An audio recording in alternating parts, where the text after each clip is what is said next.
Hey everyone, welcome to Community Connection Workshop number 2. I see you're all starting to come in, so I'm really happy because that means the links I put in work. Hurrah! So welcome to number 2 as you're all getting settled in. This is live number 2 of the Community Connections Workshop. Today we've got David. David's here with me. So David, are you there?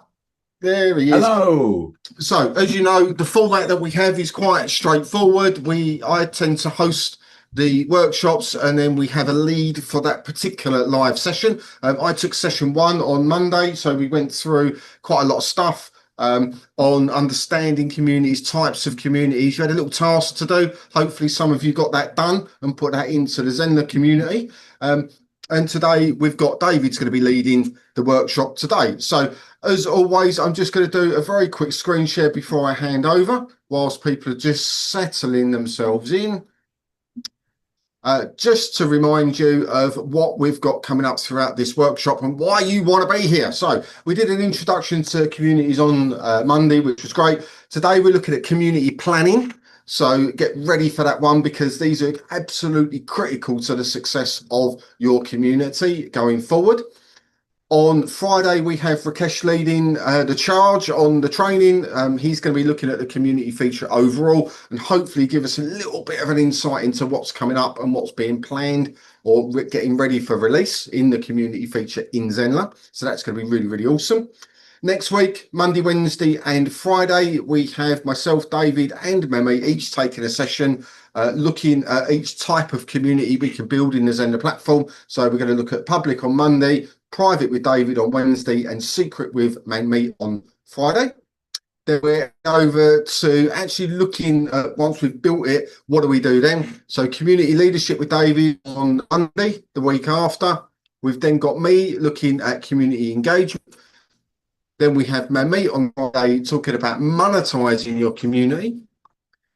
And then the final week of the workshop, we've got Live 10 with me again, growing your community, how you can get more people into it, which we all want. David's going to do his advanced tricks on the Wednesday in the live training, which is number 11.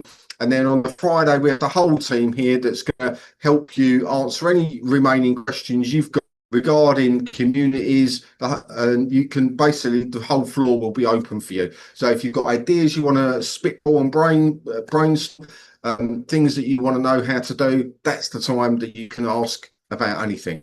So really exciting few weeks lined up. I'm really looking forward to the planning one today because it's absolutely critical. Just let me know in the chat that you firstly can hear me okay, because that's important. Otherwise, everything I've just said is completely null and void, and all you'll hear is like that.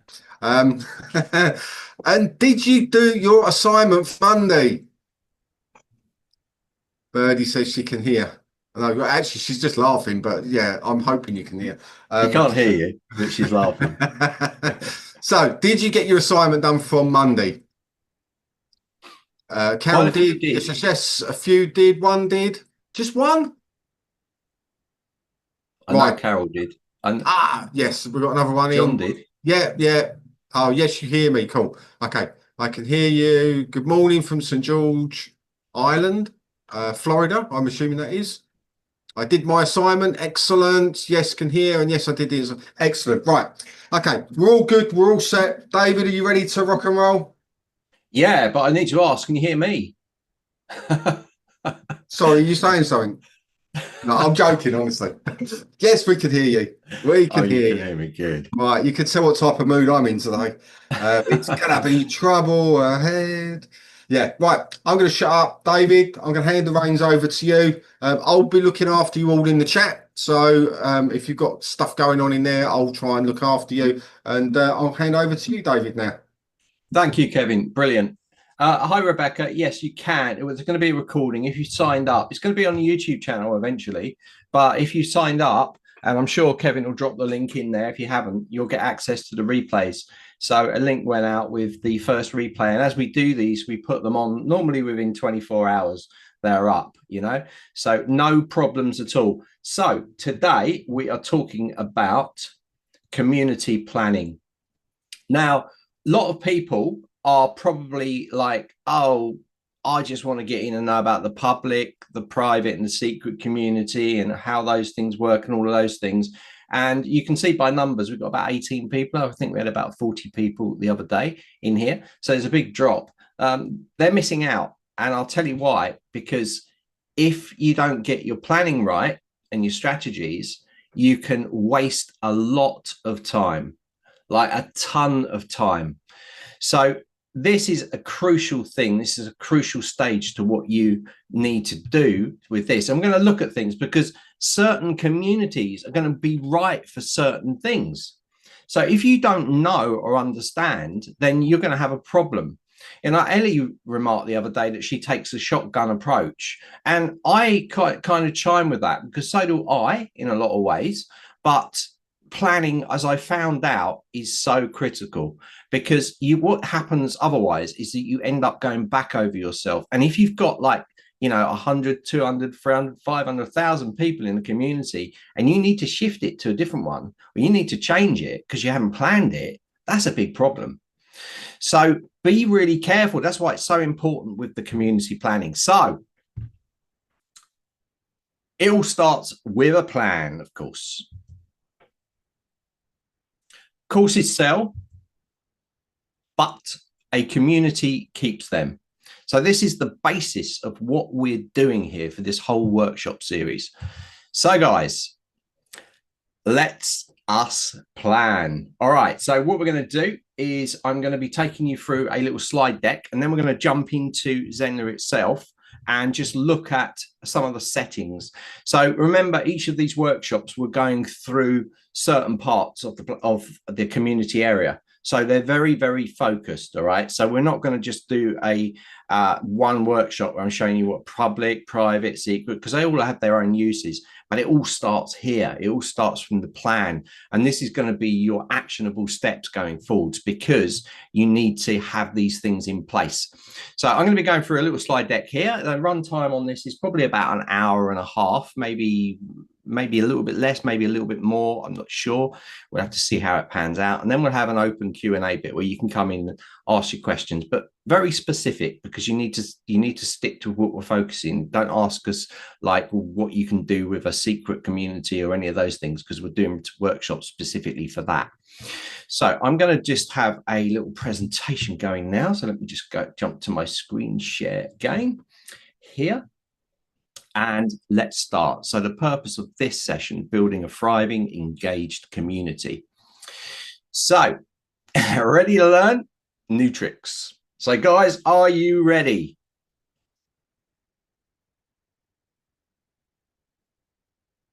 Yes.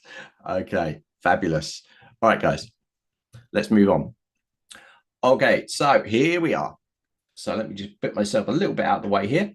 So community planning, why it matters. So why it matters is exactly what I told you. It's really important because it can set things going forward. Now, this doesn't just apply to community. We always say that everything that you're doing on the platform, you should be planning, you should be testing. So it's really essential that you test all this stuff out. And lots of people don't, and I kind of understand it. It's like you're excited, you're putting it together. I put my community together. It only took me an hour to do it, or it only took me 10 minutes to do it. But what happens after that point? We're going to talk about all this stuff later, but what happens with that community is going to sit there. A lot of people like Ellie, again, I'm going to use you quite a lot, Ellie, because you were on, but was saying about how she has got quite an active Facebook group. And when she was running a campaign, it was really, really successful and busy. And there was a lot of engagement. As soon as the campaign finished, it kind of dropped off and stopped. And I think that is one of the key things that we're going to look at is maintaining this as well. And this is part of the planning what you're going to do on your community to keep that engagement going. So it is a real key thing here. So let's look at the pros of the Zenler community. So quick Zenler's built-in community and live chat, because the live chat will be coming soon as well before we finish the end of this series. So the pros are it's all in one, courses, communities and live chats. No extra platform is needed. So seamless user experience, smooth transition between learning and interacting. Okay. Included in the cost for you guys, we haven't charged you any extra. You get this all with your paid plans, which is essential. Because the whole point of Zenler is it's the creator's toolbox. We don't want you paying any extra. And that's really quite important to us. So centralized communication, update events, chats in one easy to find place. And what I love about it is now as part of the communities, because communities is communication, is the live chat is included in there as well. So it's all managed under the same roof. And I think that is really, really cool because you just go into that area and you look after it and it's like self-contained. And I really love that about Zenler. So real-time engagement, live chats keep the community vibrant and responsive. So if you guys have seen the live chat feature, have you all seen it? Did you see on a day with Zenler, Rakesh was talking about it? Do you know anything? Do any of you not know that we're bringing this out?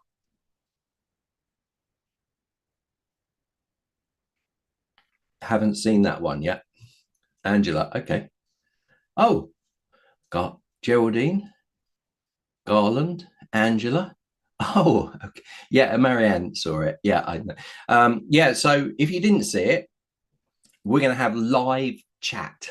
So it's live. So you be able to, just like WhatsApp or Telegram, you can even put media in there and you can even put audio files in there. But it's instant communication. You're going to see now in the community dashboard that you have a little icon that shows when people are online. So when they're offline or when they're online. So you can see your students when they're online and you could reach out to them.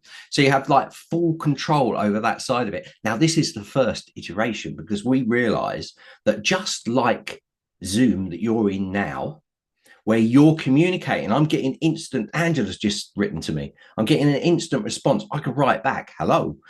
You're going to have that inside of Zenler with the live chat, instant communication. So that means if you think about it, that's what we've got as part of Zoom. So if we had streaming into a live chat scenario, it would be exactly the same as Zoom, which means you've got a whole system within the communities area. So it's really, really cool. Rakesh was talking about some other mind-bending things as well that I can't talk about, but it's pretty cool. So he's already mentioned that live streaming will be in there, so I've not let anything away there.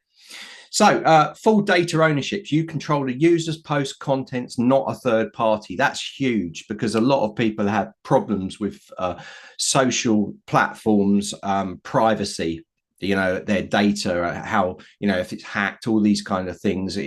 And people feel very, especially depending on the community type, especially if it's like medical type related or it's personal stuff, you know, you want to keep that very, very secure, and having it all in your own site is secure. So easy moderation, set your own rules and manage discussions easily. Yeah, and you've got a ton of little options to turn on and off that we're going to look at today. Longer platform times, keep students on your site longer, boosting course completion. Yeah, this is two-tiered. So we know that Google tracks, if you've got Google Analytics. Any of you guys not got Google Analytics? If you haven't got Google Analytics, make sure that you put it into your site and that you're submitting, Marianne, you need to do this, and you're submitting to Google Search Console. I also set up Bing Webmaster Tools as well. That's a good one for things like Edge and those sort of ones. Yahoo. Don't have this set up yet. Angela, Marianne, you need to do this. PM me if you want the video to how to do it, but it's really easy. Yes, in our Zenler site, in your Zenler site. So we know longer platform time. We know that search engines look at your site and they look at how long people have been on your site. So the bounce rate. So that is someone comes on, moves off your site within 1 second. Not a good thing. They're not interested. It doesn't mean, it just means they might have found the wrong thing. It doesn't mean it's not interesting. But if you've got an actual community, you guys can you can get people talking, you can get them to stay on that community because they're talking to each other longer. And that's going to be better for you, especially on the public community, because that's indexed by Google. Okay. So that's really important. Yeah, so get analyticing. Right. So instant notifications. So students stay updated without getting lost in social media. So this is something we're continually working on. We're going to include that into the app as well, so that notifications come up with things like live chat and those kind of things. And I think that's gone in for the app as it is at the moment, with notification bells popping up, because I posted one the other day and Rakesh sent me an image saying, oh, you just posted something. So he got a notification straight at the time. The other thing about your own community is consistent branding. So you can customize the look and feel to match your brand, which I also think is a massive one as well. So let's have a look at the pros here. So pros of the community is increased engagement and loyalty. Okay, so that's one of the pros of having your own community. You can have a direct feedback loop. So think of a community also as a really good place to ask questions, to get people engaged, to get people saying what they feel about what you're giving them. So you're using it like a market research, which is really cool. The increased engagement and loyalty, of course, members feel part of a bigger thing, just like our Facebook group. It's the same there. Builds long-term relationships, emotional connections to your brand. So you get a good feeling. Like, hopefully you guys in our Facebook group, you get a good feeling by all the workshops, because we show up all the time consistently. We don't just leave you with each other, although you're all a good bunch and you're all helping each other. We're there to help you, and we try and help you on every post that you put into the Facebook group. And we're doing that because we want you to stay with us, and we want to make sure that you're successful in your business. So it can build these long-term relationships. You become super fans of Zenler, which is brilliant, So direct feedback loops, again, helps you improve product, courses and services quickly. So now we have user-generated content. This is a really good one because your users on a community will start creating content. We get it all the time. If you noticed yesterday, or was it today? No, it was yesterday evening. Melissa Dillon's just done the 2.1 million mark on her sales using Zenler. And she sent us a video, and she said, oh, can you use that on the Facebook group just to show people? So yeah, of course we did. User generated content. What you guys don't know is Melissa also sent me a 1-minute social that I've got now and has gone onto our social channels. It's gone onto YouTube Shorts, onto TikTok and Instagram. And that was generated by our user, our 2 million user, our 2 million sales user, Melissa.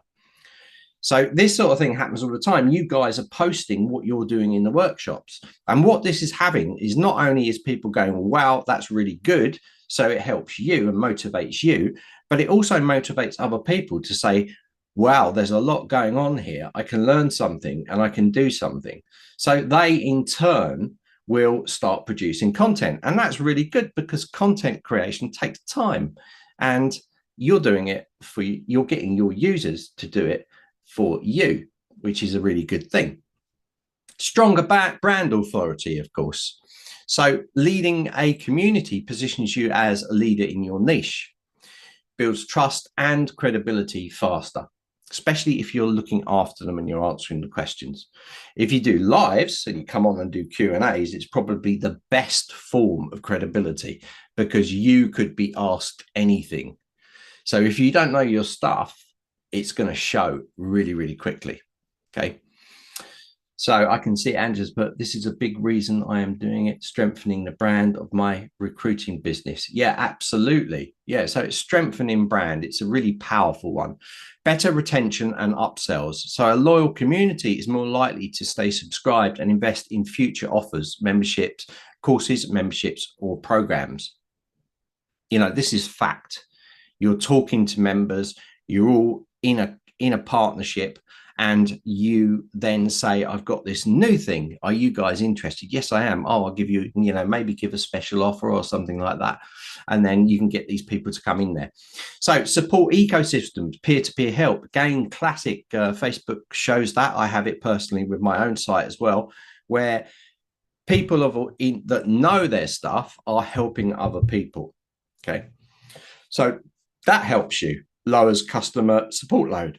Members often answer each other's questions. So as you're learning, you're answering as well. This is really good. So all of you, probably all of you in here, have answered someone with the knowledge that you've already got from learning the platform. And that's sort of self-perpetuating. It happens. It goes, the more you learn, then you see a question. Yeah, I know the answer to that because I just did it last week and you just put it down there. So that's really powerful as well.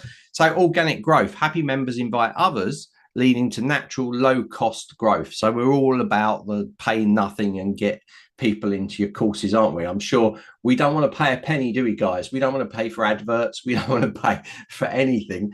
So this is a great way to get it out there. And that's good. And to teach is also to learn. Yeah, absolutely.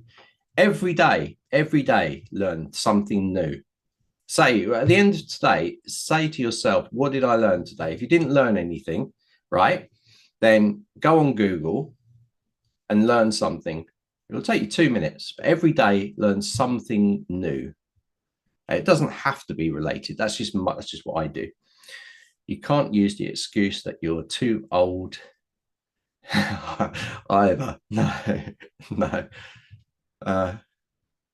Yes, yeah, exactly. There's an app for that about the ideas. But do you need an app? You can just look at your subject. I'd sometimes look for subjects that I'm just interested in, like astrology, or astrology or astronomy, and then I just look and I find out something new about that, or surfing, for instance. So it doesn't have to be there, but it's just self-improvement. So guys, let's move on to the cons. Okay, so time consuming. Right, building and managing a healthy community requires consistent posting, engagement, and moderation. Now, this is in a little bit of a contrast to what Kevin was talking about earlier, saying it doesn't have to be time consuming. And it's true, it depends where you are, doesn't it?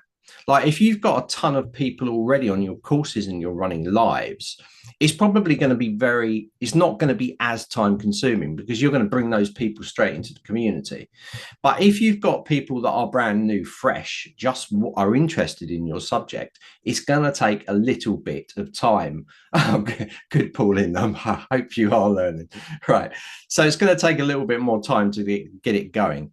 It is important that it's consistent, and it's important that you're staying in touch with your users. I think that's the key. And it doesn't have to be time consuming as in you spend days at a time inside your community. It could be that you turn up at a consistent time, like 5 minutes every day or 10 minutes every day, or 5 minutes in the morning, 5 minutes in the afternoon, and you stick to that 5 days a week, and then you have 2 days off. And you can make that a clear message to your users. I'm in here at 9 till 9:05. 5 minutes every day. I'm going to come on this community in the morning, except weekends where I go off and enjoy myself. You could turn that into a post, and that way you have that realistic time, because you don't want to be, it's really easy. You know what it's like with social media. You're on your phone, you're on there for hours. You thought, I was only going to be on there a minute just to see what's going on. The next thing you know, it's like hours have gone by, right? That happens to me a lot, especially in the morning. My morning is my time for answering questions on the Facebook group. And I tend to use my phone. I sit upstairs, I have a coffee, I look at the posts and I reply to them all. I go through it. And if ones I can't answer easily, I then come down to the computer and then I'll do a recording. That's my time for answering most questions. And in the evenings, late at night as well. So I set myself, because in the daytime, I've got a lot to do and I want to get all that stuff done. All right. So time consuming. So it can be, it can become a full-time job without careful planning. Yeah. So burnout risk, of course, that backed onto it. If engagement drops or a member's negative, it can feel discouraging and draining. So it can really, if you don't feel that your community is as good as, say, for instance, the Facebook one, and you're trying to get people and you're putting a lot of energy out, you can risk that burnout with the time consuming factor and that burnout risk. So you be very careful. Look after yourself first. This is what I would say all the time. Managing conflicts. So disagreements, trolling, and spams can happen. You must be ready to set rules and reinforce them. And this is really important. This is why setting rules is important. I haven't added it in this, but I'm going to tell you now as one of the tasks at the end: set rules for your community. Kevin covered it yesterday. So that could be a task for you to do. Set rules for your community, what people can do and what they can't do. If there are disagreements, try and handle it in a, a very sensitive way. Sometimes people they won't stop. They're like dogs. I'm like it myself. I'm like a dog with a bone. Right. So I like to debate things. That's just what I like to do. So I like to debate things, right? Ask Kevin. Kevin will probably put it in the chat. Yeah. Right. So I like to talk things right the way through to the end, because of the fact that I just want people to hear my point of view, how I'm looking at it, and that I'm also trying to pay attention to their point of view as well. But you have to be careful. There is a line to be that you have to take, with this sort of thing. So communities can be slow to start, especially if you're building from scratch. So communities often grow slowly at first. Early stages can feel lonely if members aren't interacting, but it's your job to get them interacting. Okay, so you want to get them to be interacting. And this little slide deck I'm giving you, I'm going to give you all this so you can look at it in your own time. You don't have to worry. It will be on the replay page for you to download. So need for content planning. Without fresh content, communities can get stale very quickly. You need a content calendar and engagement strategy to maintain momentum. Now, yes, you could, but I know you're looking at this now and going, I haven't got time to set up a whole engagement thing for my community. That's not how you should look at it. If you're doing a strategy and you're setting up a content strategy, you don't have to plan everything 12 months in advance, right? You've got a course coming out. This should just be part of it. Now, hopefully, and tell me if you are running campaigns with new content that you bring out. How many of you are not? So when I mean campaign is you're bringing the product out and then you're launching a series of things to happen that are going to promote that content. That's what I mean. I don't just mean you put it on you email your users and say, I've got this new course coming out. I mean a whole package to go around it.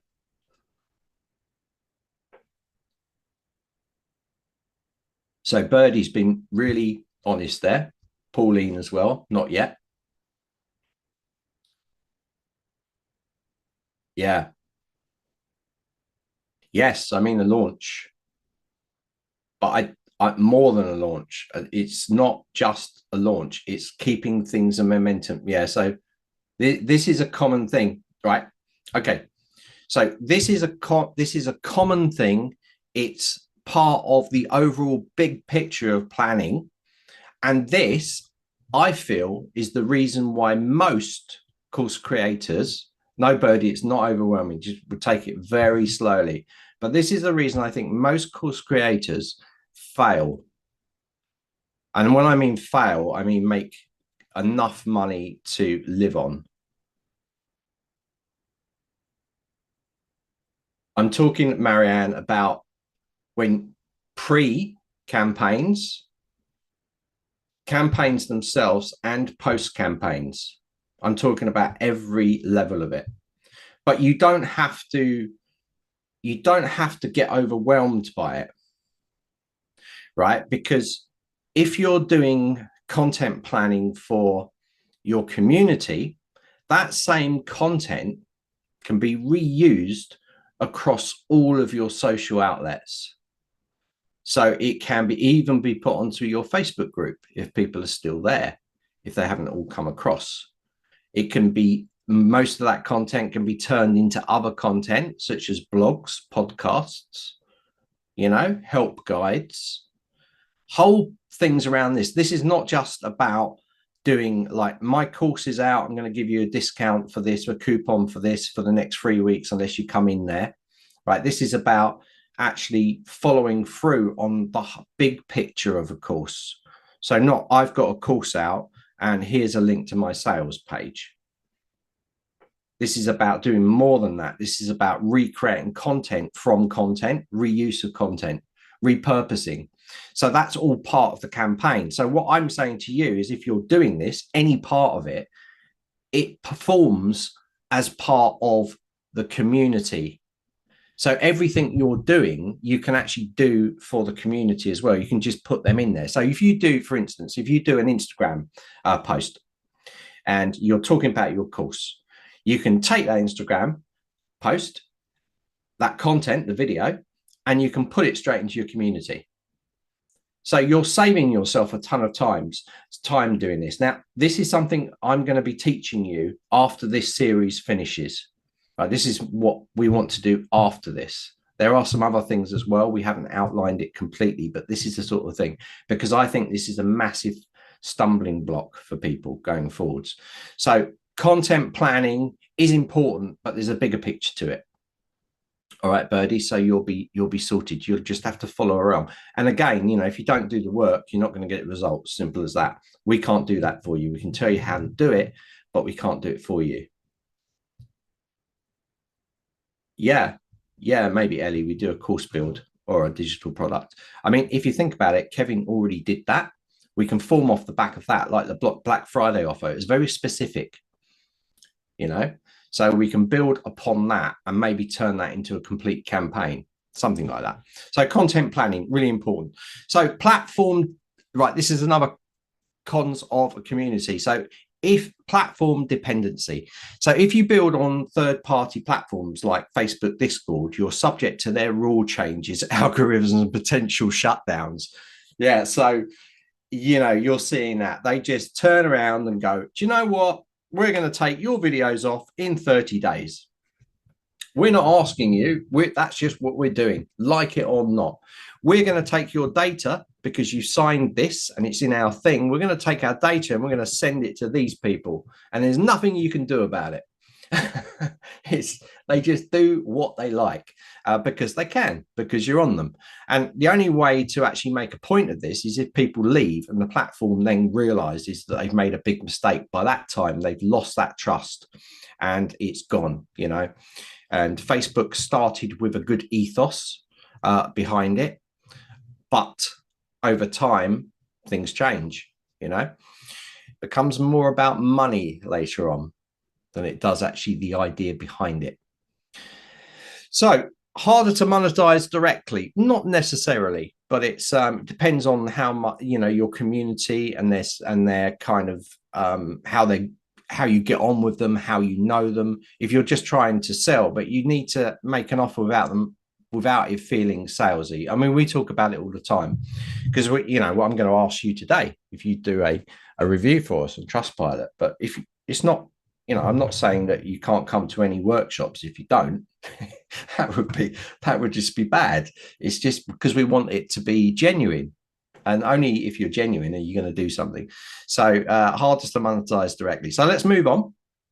Let's move on to key online community statistics. Now, Kevin mentioned a few of these yesterday. So we're going to talk about consumer preferences. So consumers feel more connected to a brand through an online community than through social media. So this is 67.4% of people feel this, that it's actually better on a site's community, like a private one. So like the Zenler community. So if you've got your users and you're sending them to Facebook, right, they might feel that they just want to be on the platform. That's where they want to be. They don't want to be on Facebook. They don't want to be on Discord or any of these, or Circle or any of these. They might want to be there.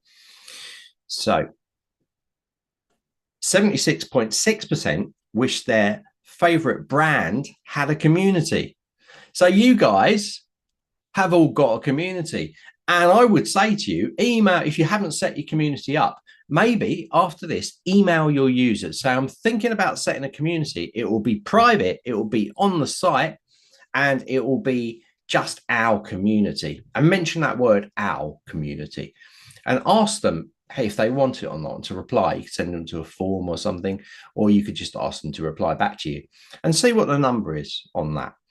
It's really an important one as well. I can see Rakesh is in. Hi, Rakesh. Good to see you. So organizational adoption. So 74%, large companies have an online community compared to 40% of small companies. So you can see that bigger organizations are already adopting this, and they're adopting it for the reason that it works. Business adoption. So 30% of organizations report that their branded online community influences over 30% of their revenue, which is huge. So this is a way to make extra revenue with something that's already built into the Zenler platform. I mean, it's super cool. So facts, community management trends. Organizations are increasingly adopting AI tools for community management to enhance engagement and efficiency.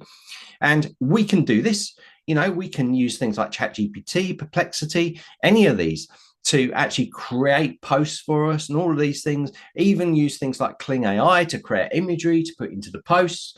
And we can make our job really easy, and we can use AI to work. So we can look at those data that's coming in. We can maybe copy those posts, put them into something like an AI and ask it, what do these people want? Or you can also use that and you take any market surveys that you've done inside your community, and you could use that to also pull information out to create posts to put back in there to get people to engage.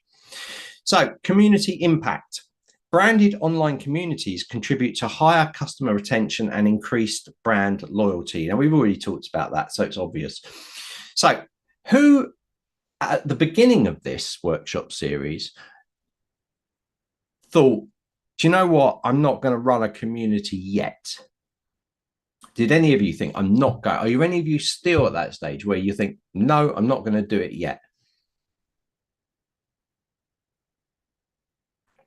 What do you think now, Birdie? Oh, Angela, actually, because of the community options. Maybe. Oh, encouraged. Right. Okay. I've got to push you to movement, haven't I? So you're encouraged yet, but you're moving forward. It's really good. And I would say to you, Birdie, is just take it very slowly. We're not here to baffle you or anything else. I'm not sure, but encouraged. That's good to hear. So what I can say to you is that at the end of this series, if you stay with us and you watch all 12, you'll be in a situation where you understand how the communities work across the board. So even if you don't go and launch your first community, when you do, and you will very soon, then you'll know which ones to use, how to set it up, and all of those things. Yeah, so Birdie, that's common. So people have tried it on Facebook with slow and quiet, lots of noise. I like to update features in Zenler. Yeah, exactly. Well, this could be perfect for you then. If you don't really look after the Facebook one, put a message in there, just join over at my community. So it could be a really good time. Hopefully none of you are moving forwards too fast, and just Ellie might, because she's a rebel and she likes that shotgun approach. Is she still here? she's still here, I'm sure. So she might start setting hers up already, but I'd say hold off, because you need to know what you can do, right? So let's move forwards. So community planning. So I've got some action steps for you. Again, like I said to you, I'm going to share this PDF with you so you can work your way through this data, right? All this stuff I'm talking about. So action steps. 1, define your community purpose. Kevin talked about that yesterday. Write a clear mission statement, specify the main goal, support learning, networking, etc. So your main goal. We're going to look at examples later. I've made it very easy to follow. Identify your ideal members. So this is like an avatar, but you might already have members, or you might be getting new ones. This mainly is a question for people driving new people into their courses. Create a simple member profile, avatar, who they are, what they do. Right, list 3 to 5 traits of your ideal community member. Okay, this is good. Number 3, choose your community structure. Decide on the main sections, groups. So introductions, events, challenges. This is kind of the content that you might put in there. Of course, it can involve a change. You don't have to beat yourself up too much if you do 2 event ones and 1 challenge one, or you do something out of order. It can change because you might find that when you do your challenges, there's more engagement happening on those than the event posts. Yeah. So, or if you were running a live, it might have more engagement than, say, an event or a competition. So you need to look at what's happening in your community and decide which is getting the engagement. And it could change, it can flip different times. So if, for instance, that you're running a lives on Sunday and it's causing a lot of engagement, you might want to stick with that a while. And if it drops down, change it to something else, maybe set up a competition or those sort of things. So you're trying to look, and you can easily do it by seeing how many likes and those sort of things, how many comments coming on in your posts. But you're trying to find what is causing a reaction with your users. Okay, so that's a good thing to do. So plan any special interest groups or topics as well. So you can do that in there. So number 4, set up your community guidelines. So we talked about this. So draft 5 to 7 clear, positive rules. Okay, we've got them on our Facebook group. We've also got them in our communities. You'll see them top, they're featured. Define the behavior of that, expectations, tone, respect, and contribution as well. So you're setting very defined rules. We don't let anyone into the group, our Facebook group, unless they have agreed to the rules. Every day, I had 2 this morning. No, they didn't agree to the rules. I said, please agree to the rules before I let you in. Yeah, so it's really important that you stick to that and you maintain that. So assign key roles. And I think it was Ellie that said this. I did say I was going to use you a lot today, Ellie. Identify moderators, ambassadors, and helpers. So yeah, if you've got people in any of your groups or people that show up, like we've got people here that show up all the time, Ellie being one, Geraldine's another one. She's in all the time. Scott's in the house. Birdie shows up for quite a lot as well. Pauline shows up for everything. And Rakesh, of course. And these are people that turn up to every single workshop. They're always on them all the time. So you could say, oh, do you know what? I'm going to make Ellie a moderator or Pauline a moderator on my group because they support me all the time. They're really positive people and I want to make them in there as a moderator role. So these are the kind of things that you could do. Okay, so you could make them an instructor role or these sort of things if you trust those people and you know them. So it can be really good. Right, I'm just looking at the Facebook. Oh, yeah, Pauline's putting some really good points in there. Yeah, yes, exactly. Roles are still coming for communities. Rakesh is in the house. He'll answer you. So, assign key roles. So our outline responsibilities for each role. So this is a really important aspect of a community as well, because it just means that you're sharing the load a little bit. So let's move on. Let's go to number 6. So plan initial engagement content. So prepare your first 5 posts. So you should be doing this in advance. So it's all planned. All right. So prepare your first post, like an introduction, it could be a poll, could be discussion starters, plan a launch event or a welcome post as well. So again, we're talking about that. That might be part of your launch sequence as part of your campaign around whatever you're launching. So create a reward and recognition system. So we're going to, and Rakesh has said this, hopefully he'll chime in and go, yes, that's correct. Gamification will be coming in. So this might be things like badges. So that's something that's going to be introduced. Okay. But at the moment, you could say to someone that they are the most engaged user, and you could do a prize for it if you wanted to. So you're showing recognition towards some of your good users. So Rakesh has said, yes, gamification is definitely coming into the community area. So that's good with a lot of other things. So these are the kinds of things that can work. So recognizing them by a post or rewarding them is a really good thing. And you think a lot of our users, they help people all the time. And that is, you know, if we relate that to their time that they spent doing it, that everyone's time is at a cost and they're not charging anything. So we got people like Kyla, we got people like Amit, you know, in the group. A lot of you guys help, and you're not being paid. You're just helping people to help them. So it's worth recognizing those people because they're helping your business as well. Yeah, really important one that I think very much underlooked. You know, it's not talked about a hell of a lot, really. So design your launch plan, choose a launch date, plan a soft launch, invite a few early members, prepare onboarding material, welcome emails, checklist, intro guides.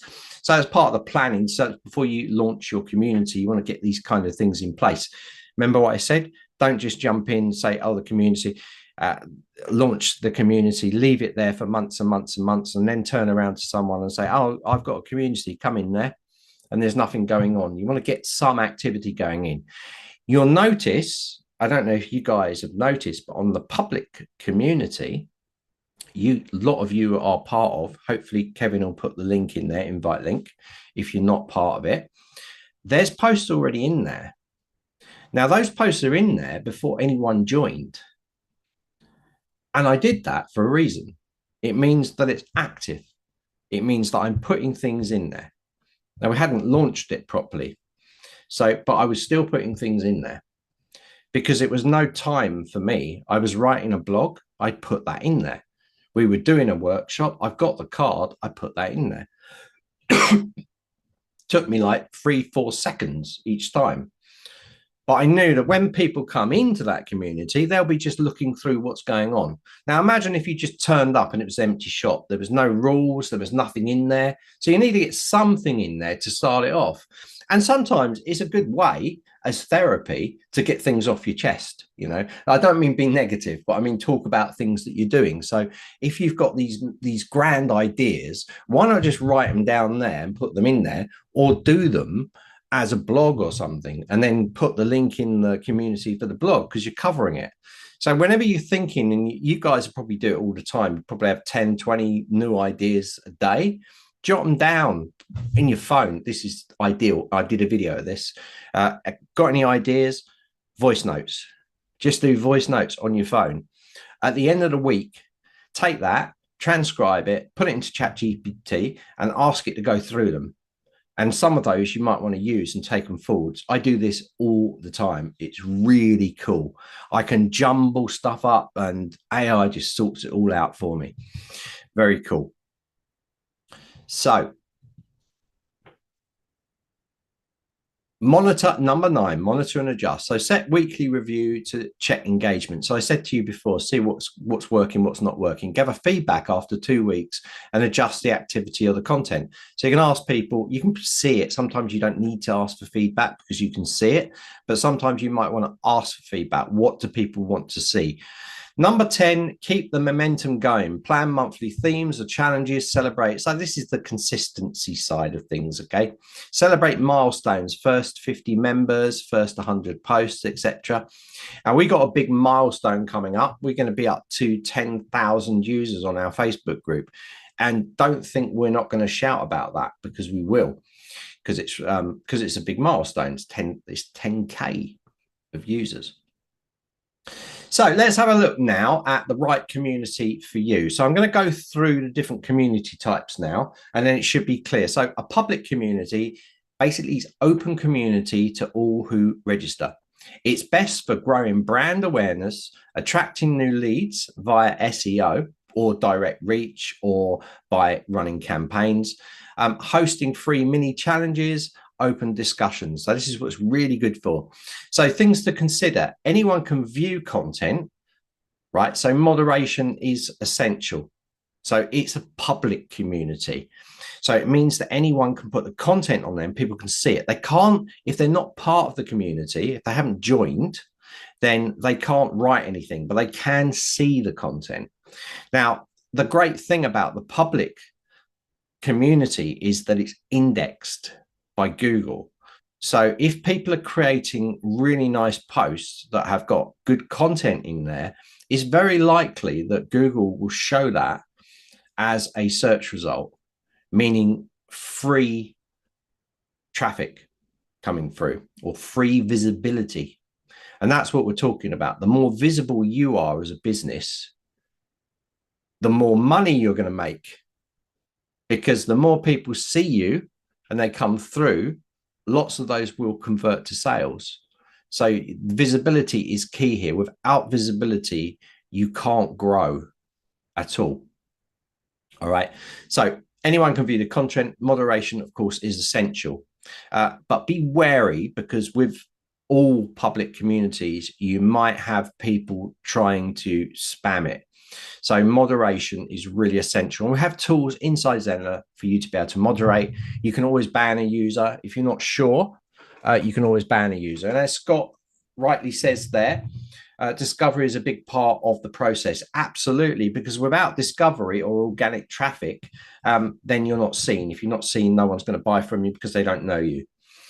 Okay, so no exclusivity. So it's lower perceived value. So lower perceived value is like we run these workshops for free. We know it's lower perceived value. If we were charging $5,000 for us to run this series, and that's not out of the remit of what it would cost you, is then it's exclusive.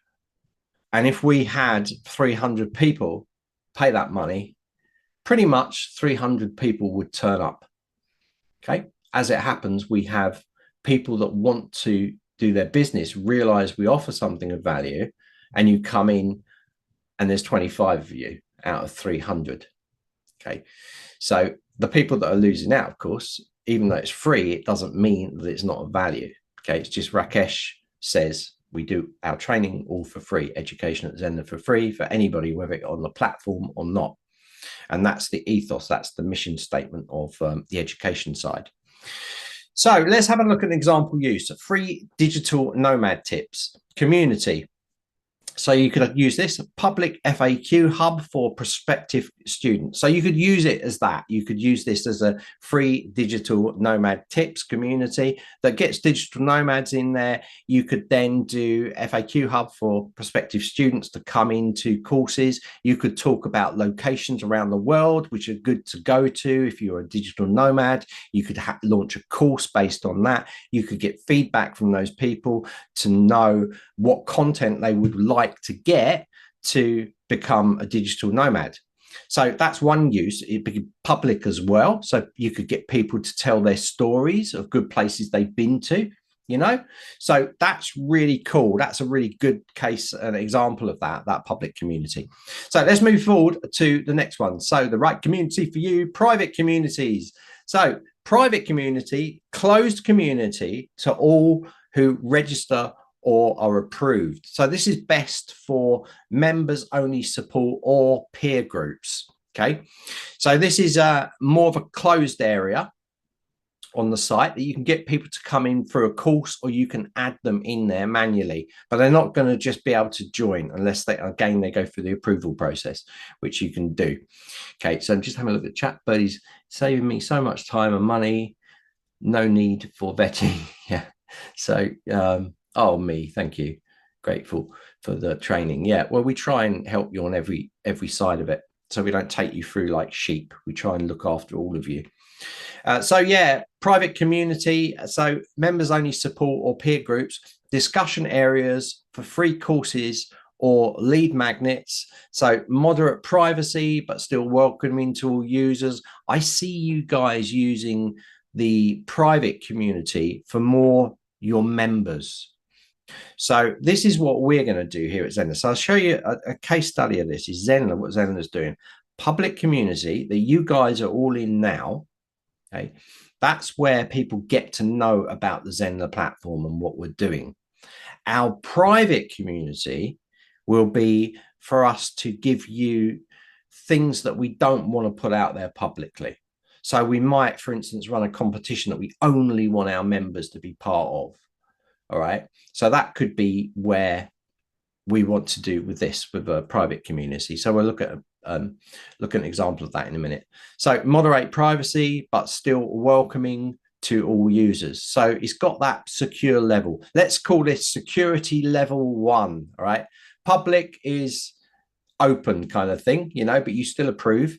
Then we've got security level 1, private community. Okay, so things to consider: users still need to register, so there's a small barrier to entry. Yeah, absolutely, but then it's they're safe behind that barrier. Not visible in Google search engines. A private community. Okay, because it's private, search engines index it. They can't index it because they can't get to it. They can't see it.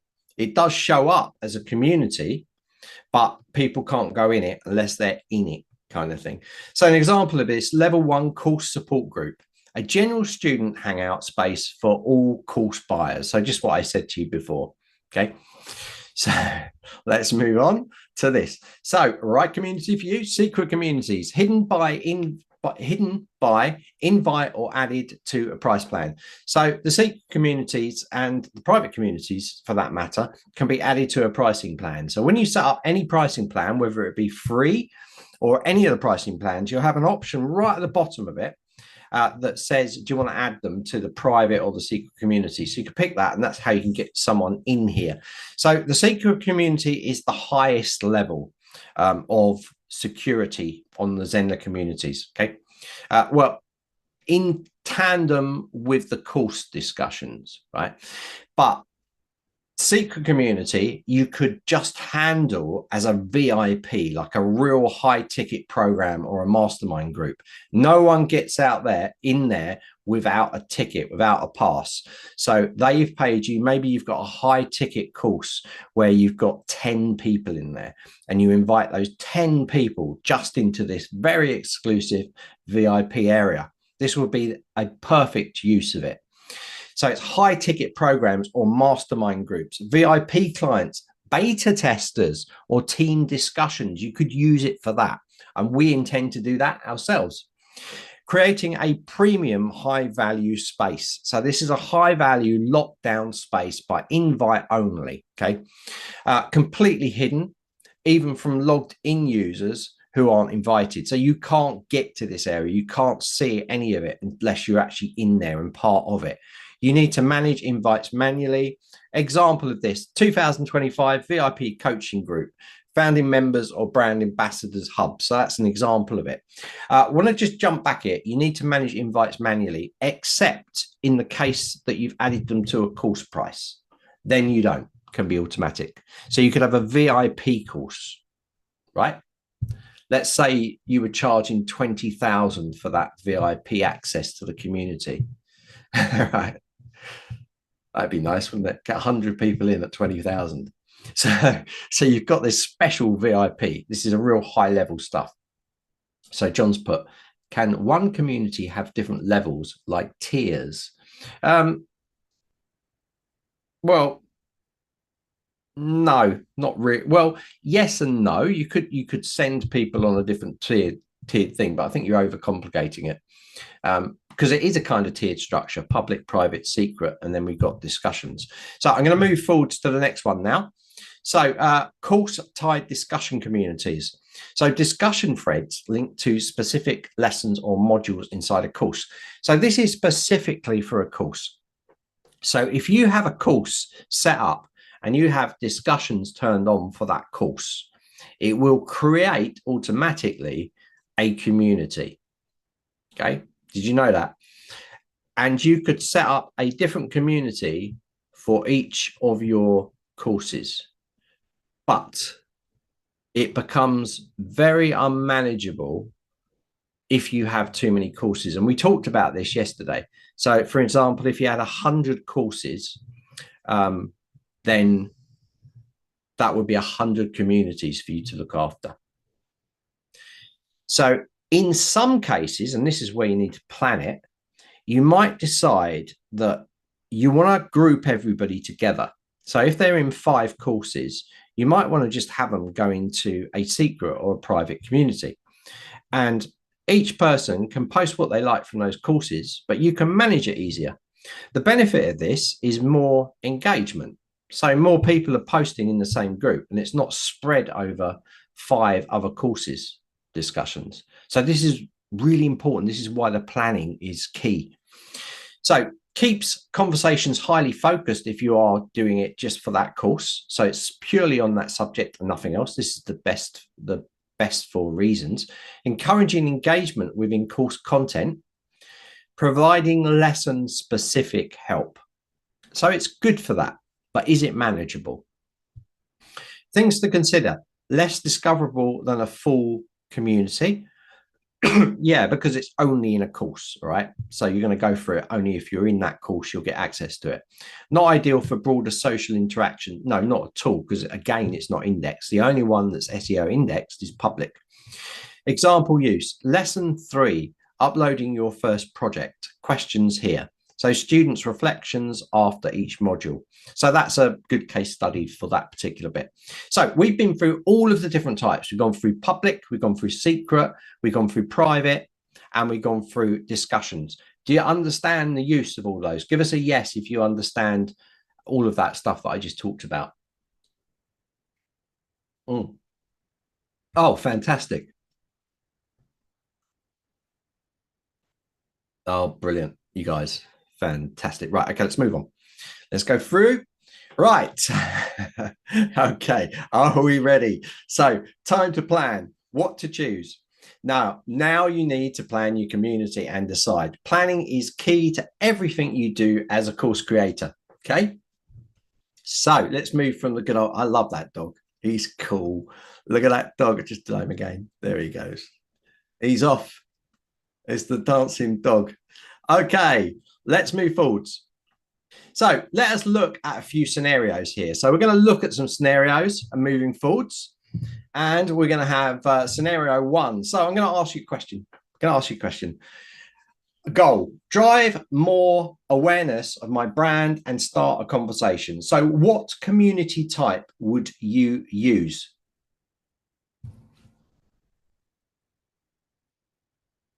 Gold stars to everybody. Fabulous.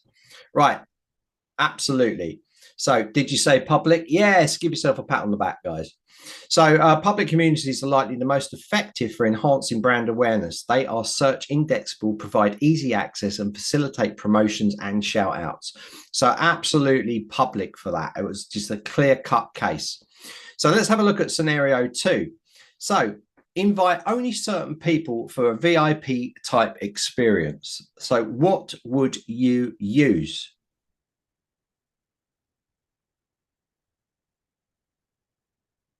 Yeah, Rakesh has put, he's seen so many people using private communities, so they're losing that search function that's in there. So, oh, secret, private, secret. Oh, we got some different. Yeah. Let's have a look. Let's go. Right. Did you say secret? So private, yes, you could. So this, I love Zenler for this. It gives you this flexibility. But remember, we're talking VIP. Okay. We're talking about like sealed off. No one can see it. So if it's a VIP type experience, we need to use secret. Okay. So secret community is the most secure. And so for VIP type experiences, these are probably the best. However, you could consider private community, so you're not completely wrong, as well. Then it shows publicly as a group, which might be what you want. So it shows publicly, but people can't go in it unless they join. So let's get it really focused here. If it's completely sealed, if it's VIP high ticket, you definitely want to be using secret. Okay.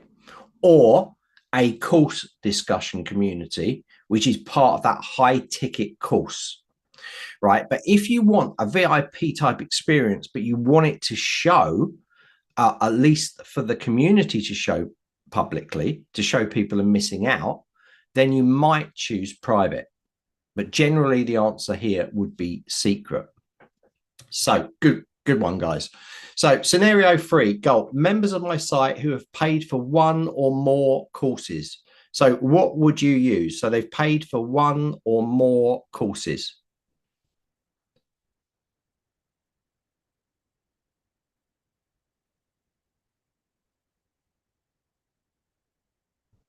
Yeah, that's good. Got one here. Daja, we would not be using public, right? Right. So, secret, private, because this is people have paid for this. We want the experience. If it's free, okay, I do agree with you, Daja. If it is free, you might well want to do it as public, but we're going to talk about paid. So, if it was paid, you would be using secret or private to keep it to that experience. Or, as Ellie put, I think, you could use the course discussion type as well.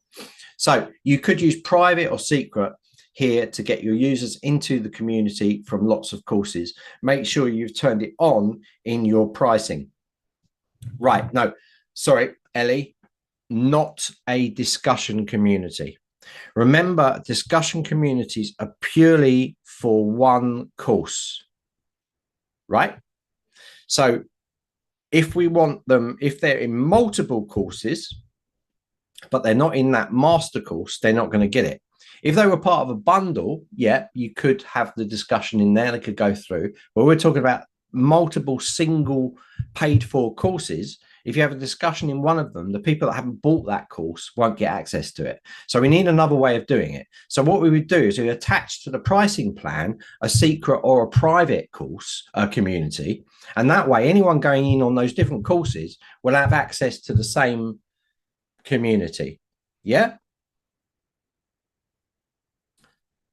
So hopefully that's clear. So secret or private is the option for multiple. So let's go back to the question. Goal. Members of my circuit have paid for one or more courses, right? More courses. Should have took that one out. Okay, so let's move forwards and let's look at the next one. So scenario 4 here. Members of one of my courses, what would you use? So you should all be getting it by now. Yep. Well done. Yes, guys. Yeah, you got it. You got it. Kevin's just thrown something in the works. Everything but he's done it as a joke. He's in a funny mood today, isn't he? Right. So no, just discussions. If they're just part of one course, you're just going to want them to go into just one community. Okay. So a discussion community. So because it's just tied to that, we got also remember, and this needs to be made clear, that if you have a private, secret, or a public community, you can only have a maximum of 20.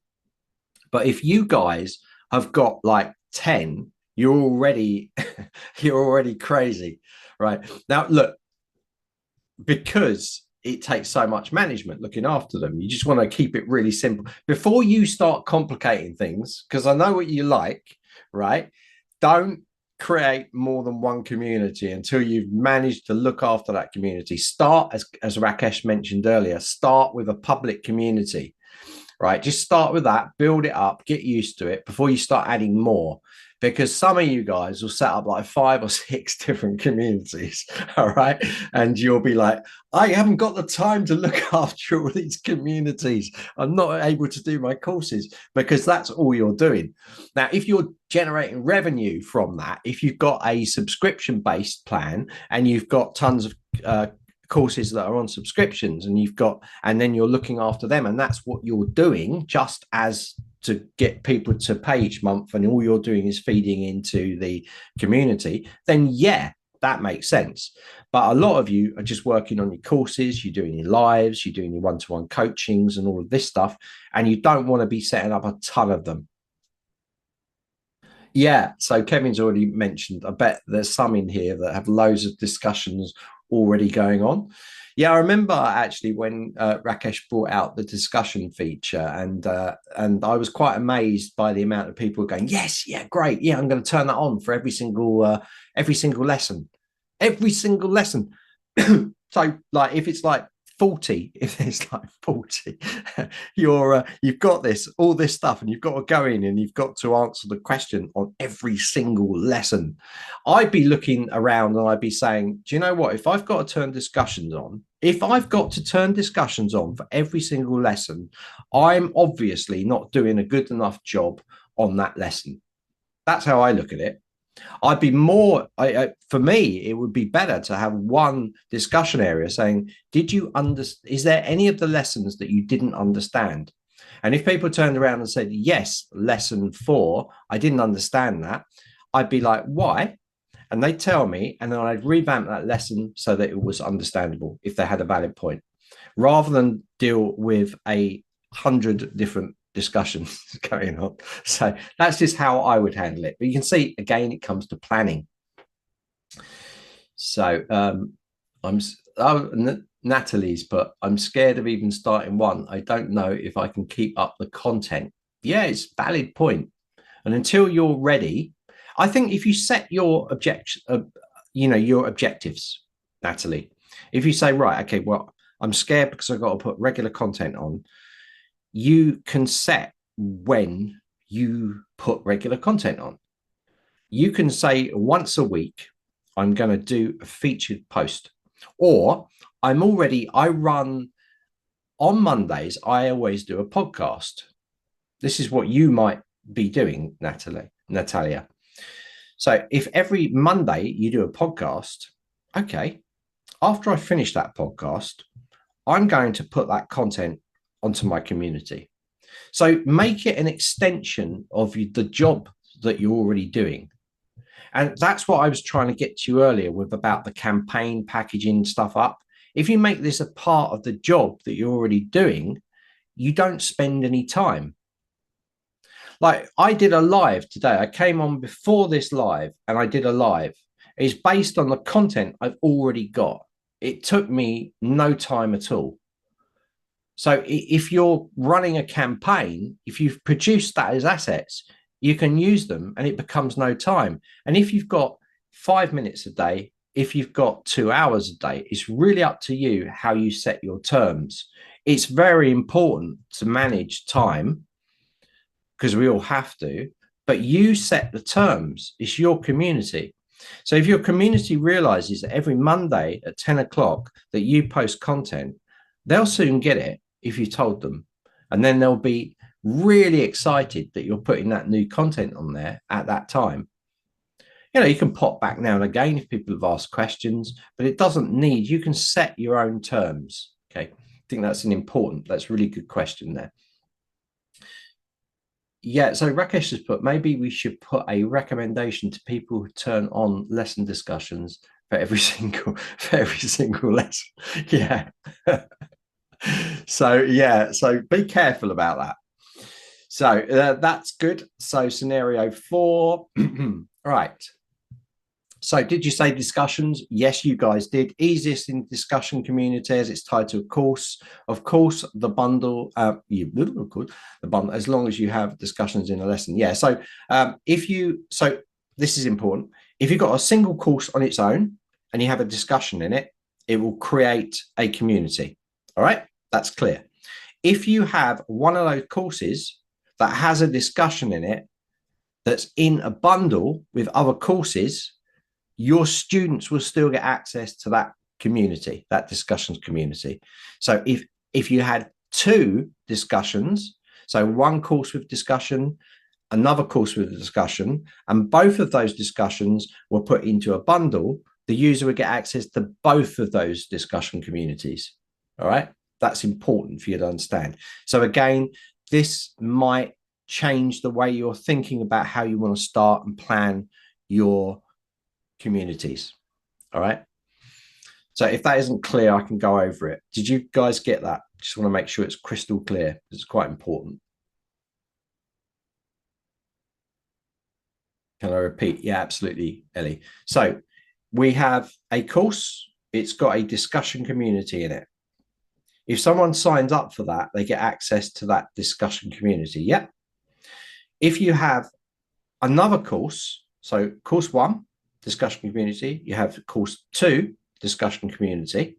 So let's call it discussion community 2, discussion community 1.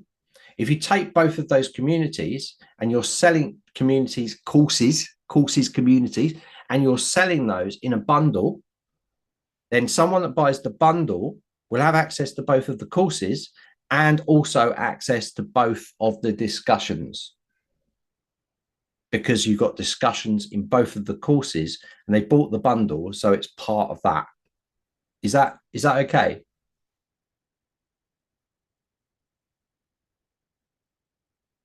Angela summed it up in 2 words. Well done, Angela. Should have got you in to say this. So hopefully it's clear. So you can see now, can you see why it's so important to plan this stuff out? So let's move to discussion scenario 5. So members of a free course, what would you use?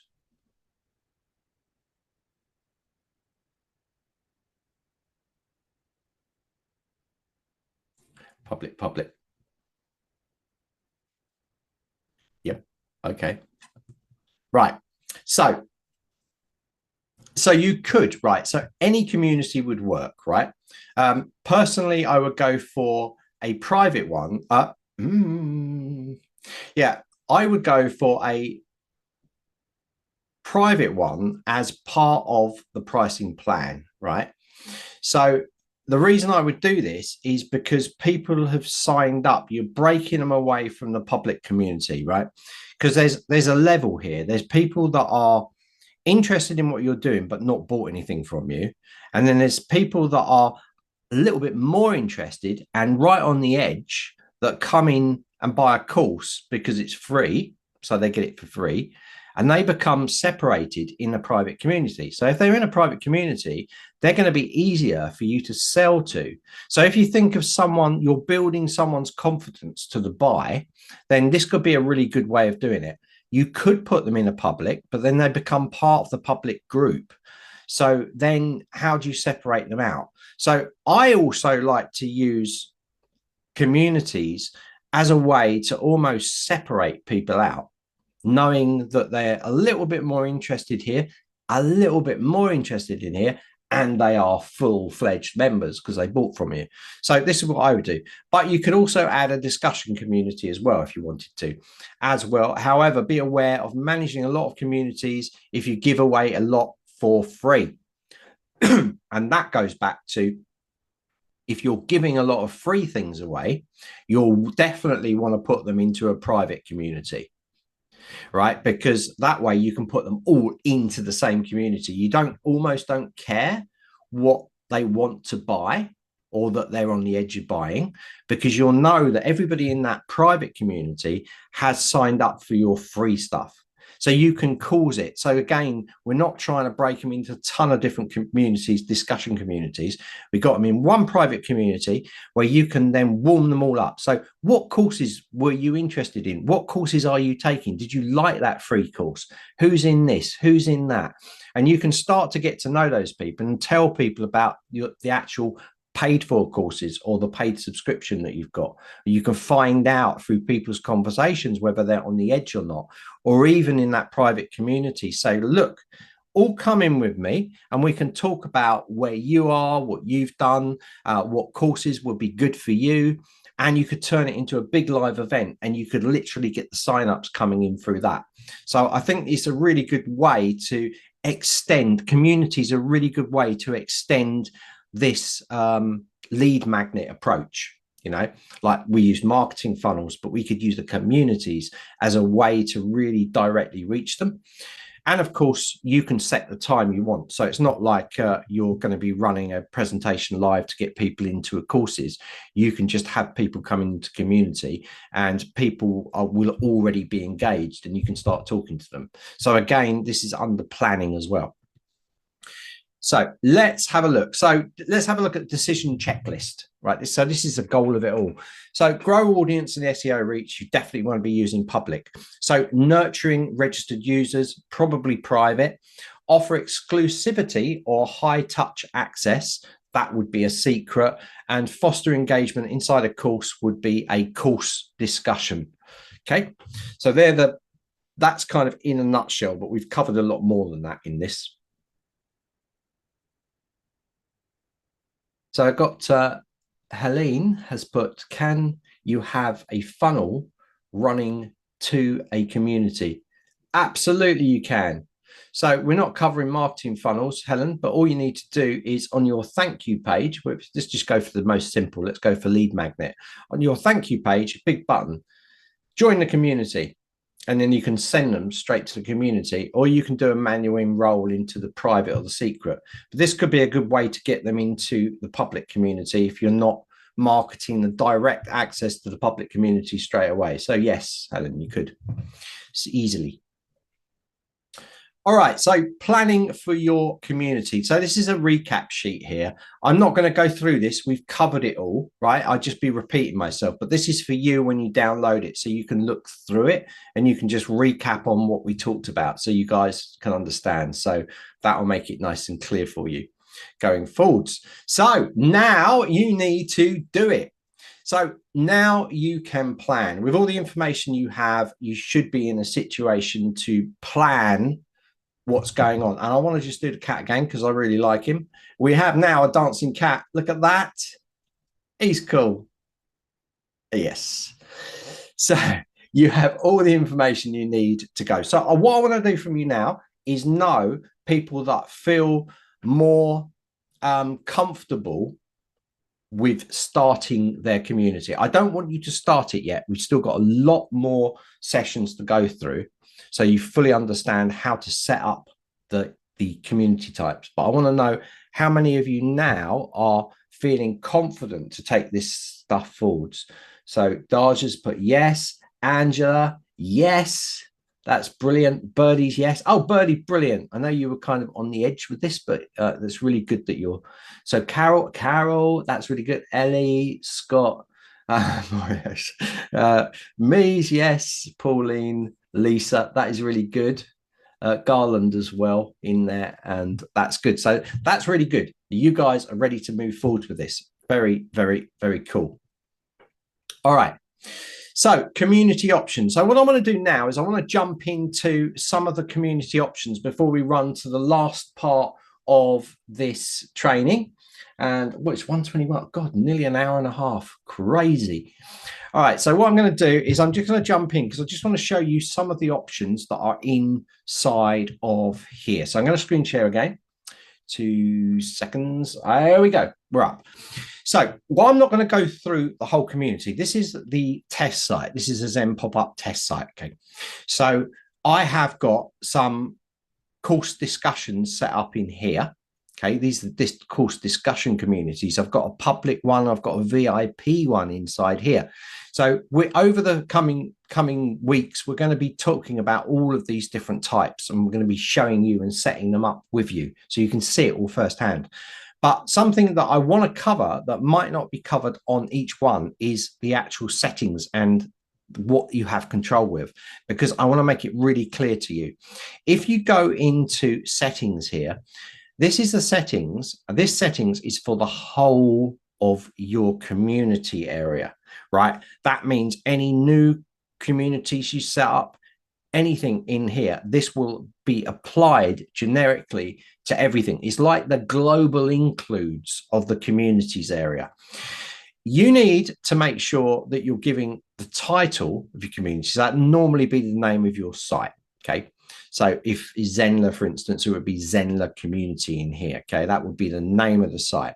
So this is the root level access. And this is where people sometimes make a mistake. Some people don't want public communities. They want to keep it all private. If I was to click private, even my public communities would be held behind a wall, because this is the absolute control. So what I suggest with you that you do is keep it on the public. Check it. If you've got a community now, check that you've done that. Okay, because otherwise it will apply to it. Only members can view who's in the community and what they post if you put it on private. All right. So this is the top level. It controls it all. So under here, this is really important. Manage members. So require member approval. So if you don't want people, like people come to a public community and they register, they can jump straight on. Okay, so you could get someone, you could get like a hacker go on there, or a spammer or something, or someone that wanted to just promote their own services. And if you haven't got this turned on, they could jump straight in and put a load of posts up.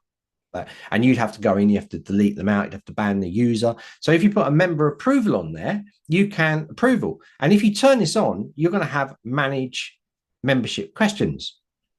So in membership questions, you can add questions. So you can add questions. And if someone joins, they're going to get that come up. Did you see our one when we did it? Same thing applies. So you go, yes, yes, the questions, put details in, and then you see them when you manage them and you can let them in. So logo here, this is the color. So if you want to change your color to something like that, for instance, you can. And once you save it, it'll update here. You can see that. And you can also hide the members directory. So this is really important. Like if your members come in and you've got 50 users in there, and if you don't have this checked, people can see other people's names.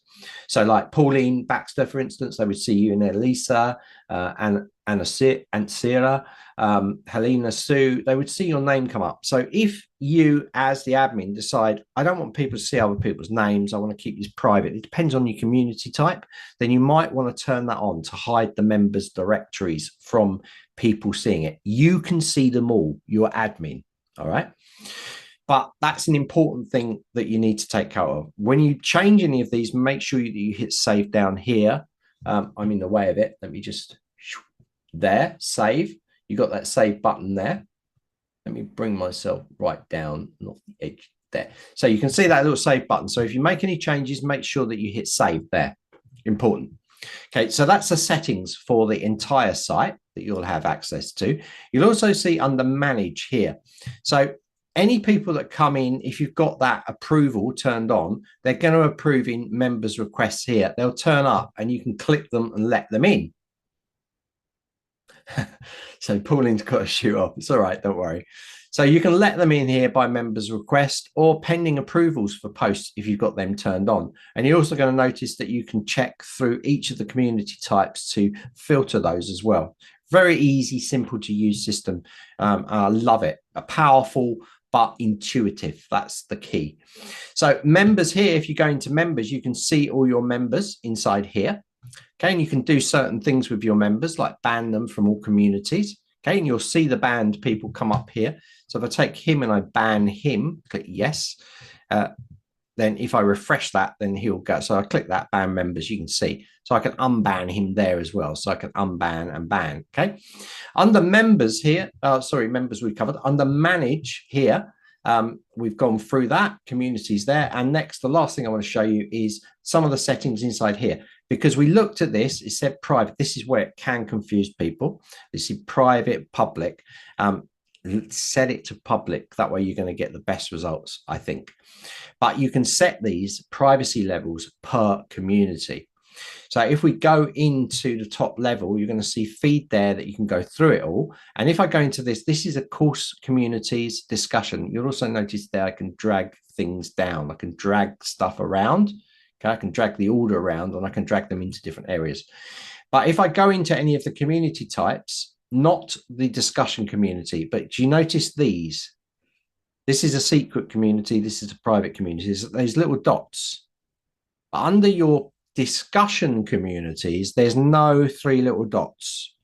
This is because it's set up within a course. It doesn't allow you to change it. It's purely tied to that course. So in there, you can't. So how do you delete it? From the course. Go into the course, delete the discussion, and this community inside here will disappear. All right, that's a key. So you can't do anything when it's in here. You can just post. You of course put a cover image up and all of these things, but you can't do anything of that stuff. So if we look at the public community here, I'm going to go to these three dots and you can see edit community, add members and delete. So they're all things that you can do. Add members, obviously you can add members. And you can do that from any of the communities. You'll see it there, even under private, under secret. So under here now, I'm going to go to edit community. So inside the edit community feature for each of these, you can set the access level, public, private, secret. We covered it. You can also manage what happens in here. So anyone can invite in the community or only admins can invite. You need to plan how you want it to work. So who can post? Anyone in the community can post, and you can say only admins, or you can turn off comments for non-admins in here as well. So you can have only admins, turn off for non-admins. Okay, so you can lock it down so it's purely a bulletin board, and you could use it as a bulletin board. If it's public and you're using it as a bulletin board by putting these on, it means people can be part of it, but they can't post. They can see stuff, but it's public. Anyone can see it anyway. And you could use it purely for SEO. So you could just use it that way. So that's one use of it. Generally, people would have anyone in the community. So you can turn on post approval. So this is important as well. So this stops spamming, these kind of things, but you need to look after it. So if you don't want to look after it, leave it off. And like every other part of it, you can need to click the update there, and it'll update to that as well. It will change it, and the same settings will apply inside here as well on the secret community, on the private community, and the secret community. Again, you've got the same settings, so really easy to use. If someone posts inside here, you're going to see in the bell icon here, all the notifications will come up inside there. And something that is asked quite a lot is, how do I change my profile picture inside there? So I'm going to do that now, and I'm going to change this so it updates. So it's all governed by the root. So inside here, you can see I've got no profile picture.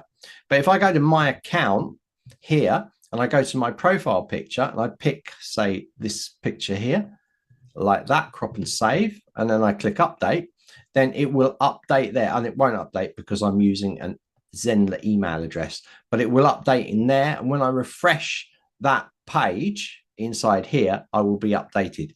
So to change that, I know people have asked that because you asked it at the dashboard, making it easier. So Rakesh has mentioned at the moment you have to change it from the dashboard, which I just showed you, but we are making it easier for you and members to do this from the community itself. So I guess, Rakesh, there will be a community account area just to manage those things. I guess that will be locked and tied into the main site itself. That kind of working, yeah. So that's good. So that, again, Rakesh looks, yeah. So Rakesh says that, so like Facebook and those ones, you can go to your profile and you click change. There's probably going to be more stuff added to that as well, with those sort of things. So fantastic, guys. So I'm going to just go back and I'm going to finish off this presentation now with the last part, which is the tasks. So the tasks, why we would love you to do. So let me just go into presentation mode again, flick this across. It's going seamlessly today, surprisingly. So communities planning task. So this is what we want you guys to do. So community planning tasks. To the Zenler community, post your plan to the group. Tell us what you decided. Okay, so think about all the stuff we talked about. Come up with your plan. You're going to get this PDF, so you're going to get it on the replay. We're going to send it out. We want you to then post what you decided to do. Okay, so how you see it working. So I'm choosing a public community because of this reason, this reason, this reason. I'm choosing a course community because of this, and I want to run a secret community because of this. Set your plan out. Get it. Just verbalize it. Write it down. Put it on the group. It will really help. It will really help you move forwards. So have a think about it. It's not something you need to sit down and spend hours. You can just like have a think while you're having a cup of coffee or something like that, or a cup of tea, while you're going for a run. You can think about how you want it to work. You understand all of this stuff now because we've been through it. So moving forwards, what we would love you guys to do is tell us about the community feature in Zenler. So I know that you've only started using it, but you've heard everything about it. We've been doing this stuff for a long time, and we want to hear your opinions because your opinions matter to us. And we would love you, right? This is task 1. Create a video in portrait on your mobile. So get your mobile like that.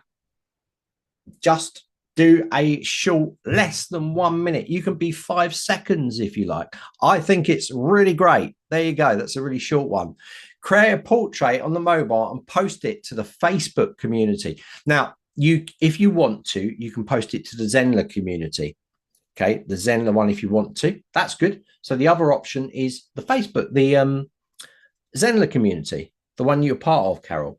Even better, you'll be using it there. So if you guys would post it to the Facebook community, that's good, because most of our people are there and we like people to see. Now, well, I'm not just asking you to do it for our benefit, because we want to use this for our socials, right? So I'll give you an example. My name is Lily. I am a dog trainer and I am just starting my community within Zenler. It has all the tools I need to run an effective community. My site is www.yoursite.com. Okay. So you can mention a little bit. Remember, 1 minute, because socials 1 minute. Okay. So just to say that the advantage of this is, why do this? Why do this? Free publicity. That is why. Get your business shown on our audience, to our audience, and also get featured on our social channels. We will tag you and include your site. So sorry, I've got a your site. It sounds Swedish. Okay. So videos need to be between 5 and 60 seconds long. All right. So not on Facebook, other options. Good. Yes. Sorry, Carol, I mentioned that. So 5 to 60 seconds. So they don't have to be long. It's really good. Have a nice clean, maybe have your logo in the background or these kind of things. You know, just do something, or you could do something fun with it if you wanted to. So if we got some content, we can put it. But the good thing for you is we'll tag you in if you're on the social platform. All right. And we'll put you out there. And it tells people that Zenler has a community, because a lot of people don't know. And if they see that people are actively like loving the feature, they're going to do it. So yeah, Kevin's put to Carol, post on the Zenler community. So that is another thing. I'm going to go through the tasks in a second, so you don't. So tell us what you're doing, because we want to know. It's really important with this workshop series, and I'm sure Kevin will mention that we know that you're moving ahead. We don't want to get to the end of this on the Q&A when we turn around and say, are you moving ahead? And you go, no.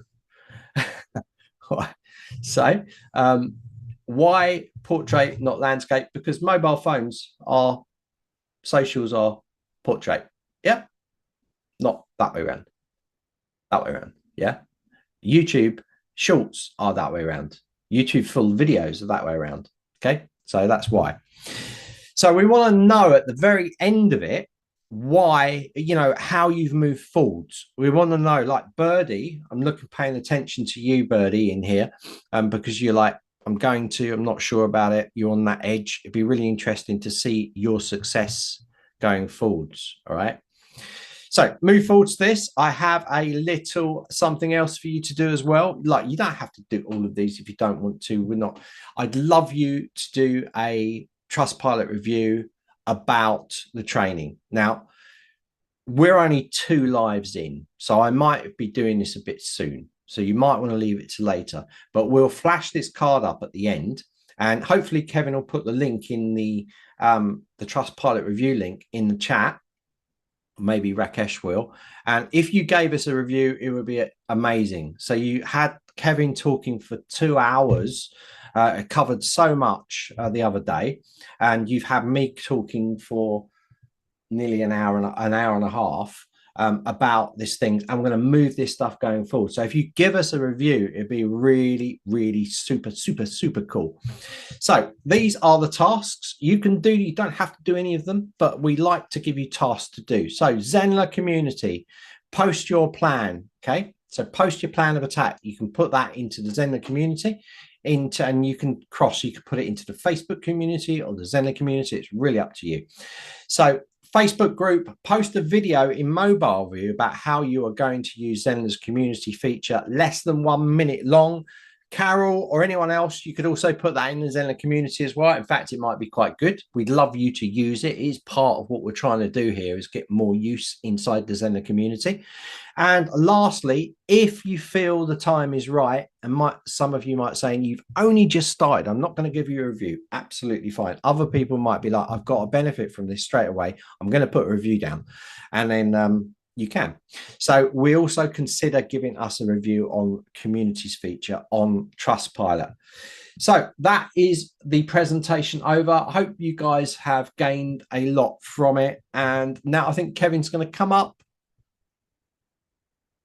Hello, Kevin, where are you? Yeah, I'm just dropping everything. Did I catch you? How's it going? That was a good session. Yeah, we cover quite a lot there. So I think it makes it clear how planning is such an important part of it. I think the real key to this is, and it's the same for the tour of Zenler and all of the other workshops we've done recently, is we want to see you progress. And, you know, that's a big driving factor for why Rakesh allows us to put these workshops on. We want to see progression in here. We want to help you. That means taking action or planning to take action. So ideally, we want by the end of this for you to say, here's a link to my new community and showcase them so we can see them. Or if you're not quite ready to take that step yet, at least feel confident enough to say, right, I'm launching my course here and I'm going to be doing my community then. And not in 12 months' time or 2 years' time, because that isn't how planning tends to work. It's too long. There are people that I've seen when we've run other trainings where people have been sitting there waiting to do a course for 4 years. So planning is only ever good if you're actually determined to take action, right? And that's the absolutely critical part. You've got to be willing to take the action or decide not to take the action.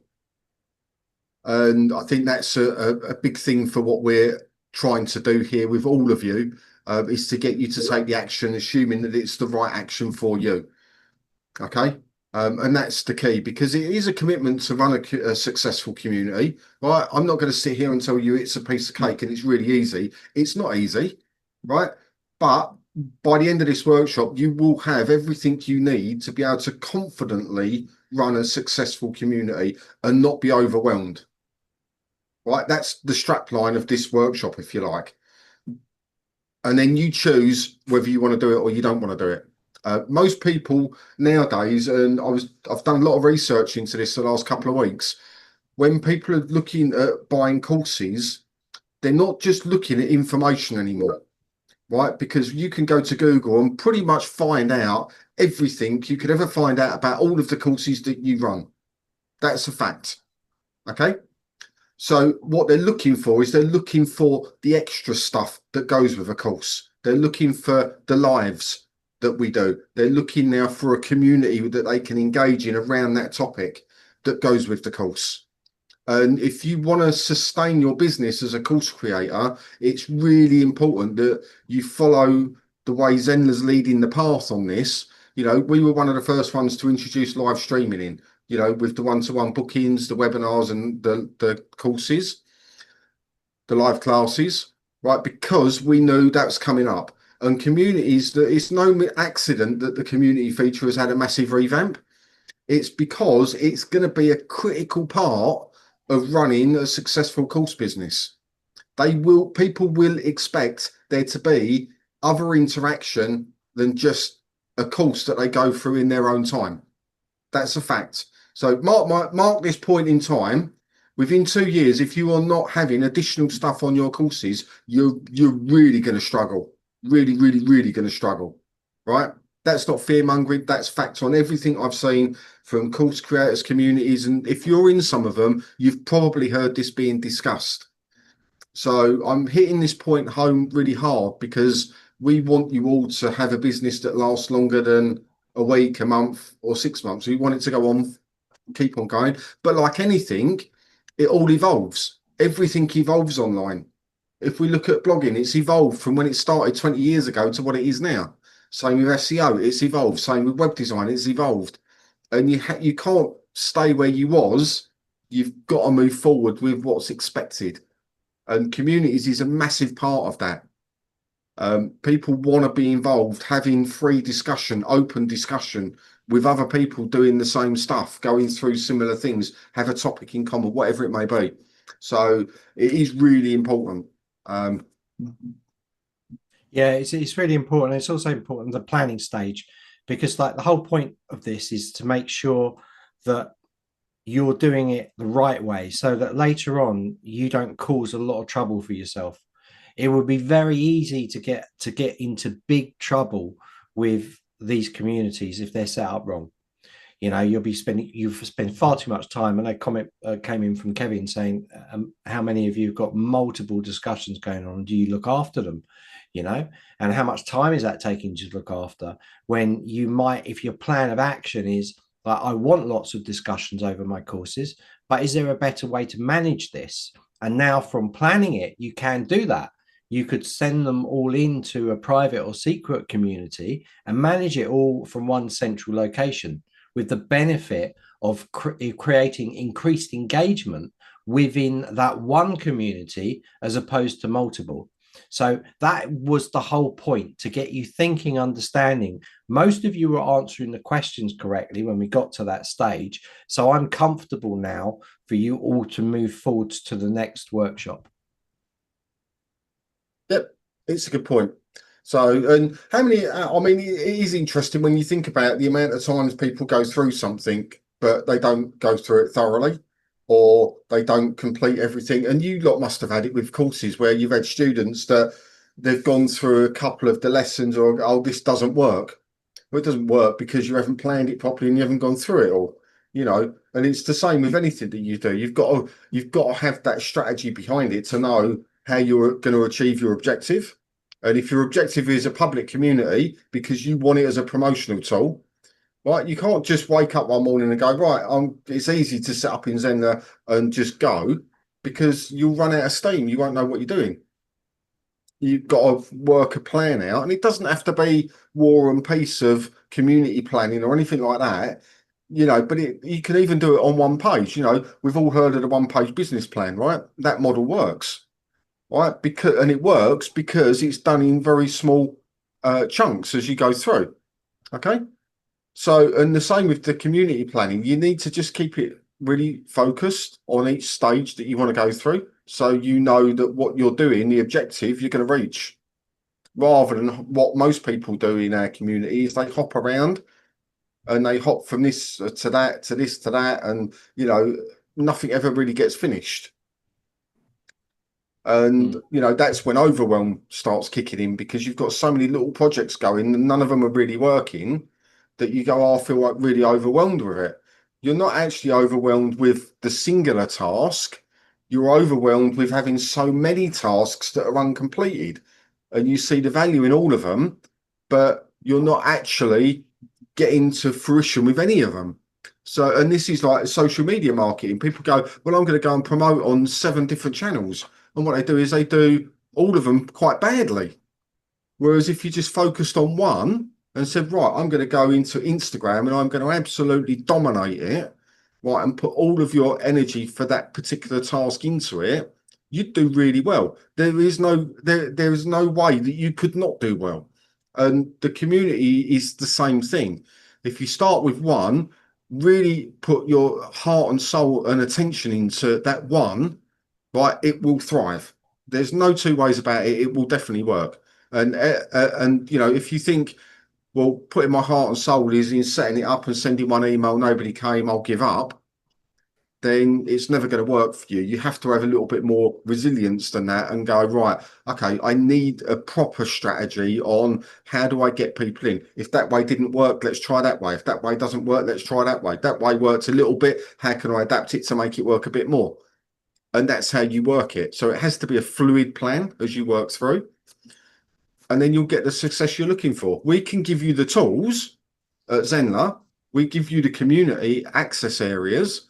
We can give you the training for a workshop like this, but you have to take that and put it into an actionable plan for your own circumstance. And I know some of you are time restricted on doing what you're doing. You find it really hard to find the time to concentrate on it. But you can actually find time if you want to find, if like anything, if you deem it important enough, you'll find the time to do it. Right? That's fact. Right? It's a proven thing. If somebody says to you, you have to do this by midnight tonight, or you're going to get a £10,000 fine at 9 o'clock in the morning, you would get that one thing done, right? I guarantee every single person in this room would find the time to do it. If you said, well, do that one thing, you've got a month to do it, you'd all leave it until probably the night before, most of you. And that's human nature. So you have to, and this is hard. This is the hard bit about being a business owner and being a course creator is you're on your own. So you set your own parameters for how you operate and how you work. And it's really difficult because life gets in the way, other things get in the way and all of that. But it really is about making that commitment to not only to your students and your business, but to yourself. And if you make that commitment to yourself, I'm going to create by the end of this workshop, this community, and it's going to be a success, almost like an affirmation, if you like, then it'll happen. And we can help you. That's what we're here for, right? And we're every session we do the Q&A bit. So if you're stuck on anything, or you just want to brainstorm stuff or ask stuff, or you're not sure about stuff, oh John, come on, man, we're twins, right? Twins from across the ocean. Look at that. I don't have one of them. I'm the poor seventh cousin. Rakesh, I haven't got one of them. I know Ellie's got a question, Kevin. Hi, Ellie. Hello. So I was thinking about communities for a live course. So if you did a live course and you had a community for it, then can you then disable or close the community after the course is done? Like give it a month and then say, that's done. Yeah, I mean, if it's you got it as a private or a secret, it's not being picked up by Right. search engines, then yeah, you can delete the community out. It's really easy, just hit the delete if you want to, but you might not want to do that because you might want to keep people actively in there because you know that they've bought something from you. So you might want to use it afterwards, keep it updated. These are, I mean, people that buy from you are gold dust. These are the people you should be really looking after.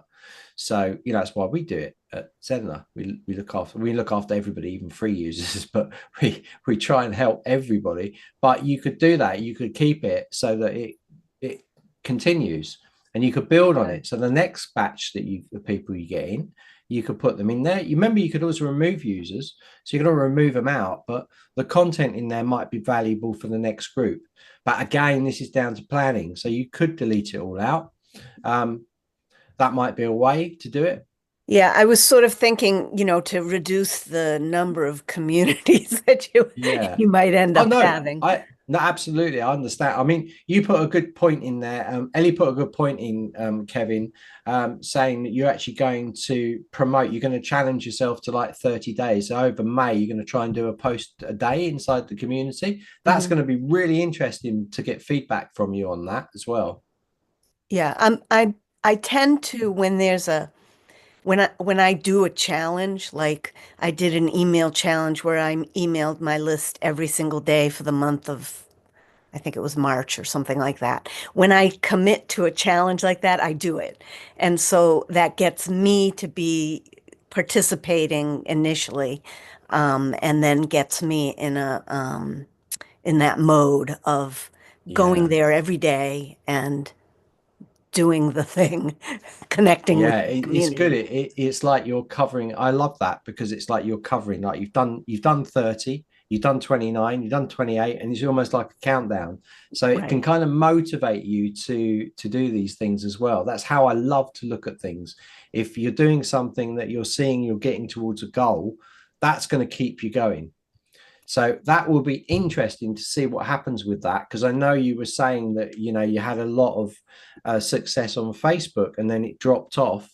But this will be even more interesting if they're in your own community. Remember to do that big sell to them, though. Like, this is your community. This is not a Facebook community or a Discord community or a Circle community. This is yours on the platform. So if they know that, your data is secure, all of these things, that's important for them to know. It's a big selling point. And then I had another question about the Zenler app. And I know that I can use the app as a student, but I can't manage it as an admin, right? You can now log in. Rakesh, tell me if I'm wrong, but you can log in as an admin on the app. I have it here. I'm logged in as an admin for the tutorial site, and I can get in there and view the communities there. Can you see that? Okay, all right. I didn't know that that had happened, so I'll check that out because I think, if my phone's with me all the time and I Yeah, but can, the great thing about the app is that you'll get push notifications come through. I was yeah, saying that Rakesh got one the other day when I posted to the tutorial site, just popped up on his phone. right, And that's what happens. That's what's good about them. So if you've right. got your members on the app, Hmm. they're part of that community, and they've got their notifications turned on, which are by default, but they might turn them off. If they turn them off, there's nothing you can do about it. Right, It's up to which is them. fine. But they will push notification. They will come up. So I don't know. Have any of you reached out to people and told them to download the app, the Zenler app? I have. You should do that. If you Yeah, look at the I did tutorial, it during a course. So it was just those people. right? Yeah, because it's really important. I'm going to share my screen now, just a second, just so you can see. This is a tutorial site, right? So the tutorial site down here is tutorials.zenler.com. Here is the apps. We've got them on the bottom. So we make it really clear. Put this on, do something like this on your site. You can use these same button links and Oh, you could put okay. them into your site, or you could put them into the first community posts. So if you've got people in there, say, guys, if you want to get notifications to your phone about this new community you've joined, click this link if you are using App Store, or click this link if you're using Google Play. Download the app, sign in using the same settings, and you'll get notifications. So it's a really good way to push that app onto the phone, which means you then your students have got their mobiles with you on there. Really good one. Ellie, just going back to your first question, Mm. I just want to add on to that because I've actually done exactly what you're looking to do, and I did it for 2 years. So I used to sell a 4 week live program and take people in. So I'd run for a month, and then there'd be 2 months off. Then I'd run for another month, and I ran it for 2 years. And they were put into a separate community when we were live. And there was a couple of things that you need to consider here. Firstly, they did like having a separate community going through as a cohort. That was great, right? They enjoyed that. The second thing is the people that completed it, which I had 100% completion rate because it was live, got put into another community, which was a more general community. Okay, that was fine. But that's also where I made my mistake initially, because what happened was people wanted what was in the original community that with the cohort, they wanted information, downloads, all of that type of stuff. And I took them out of that. So what I started doing was giving them a 4 week warning and saying, right, we're running this for a month. When it's finished, if you complete, I'll put you in this community.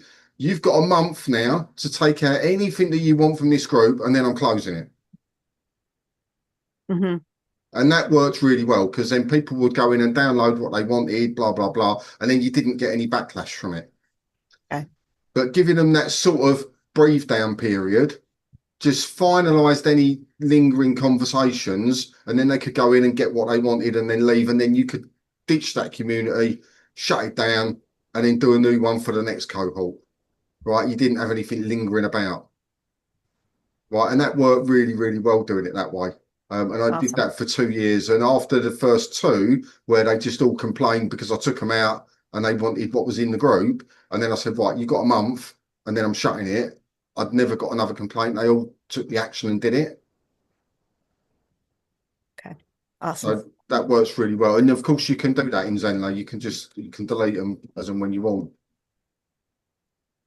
I'm thinking of, I have too many ideas, but I'm thinking of creating a community for the people who bought the Black Friday planner offer so that I can see if they're actually using it or if they need help with it and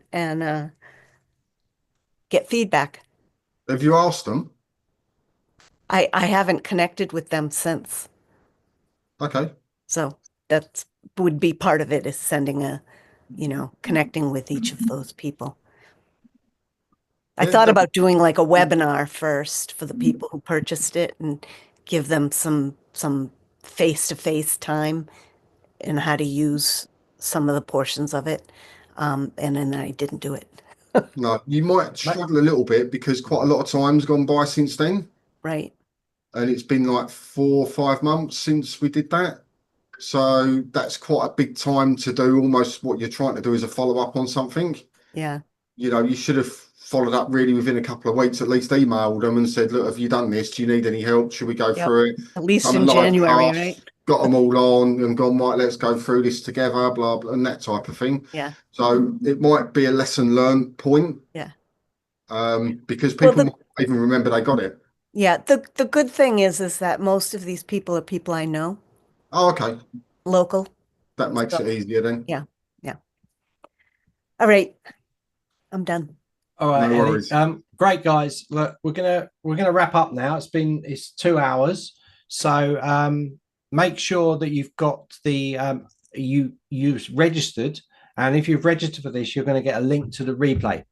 So in the replay, that PDF that I was showing you, that's going to be there as a download. It's pretty big. I did put it into the chat, but it's pretty big. So some of you might not have downloaded it.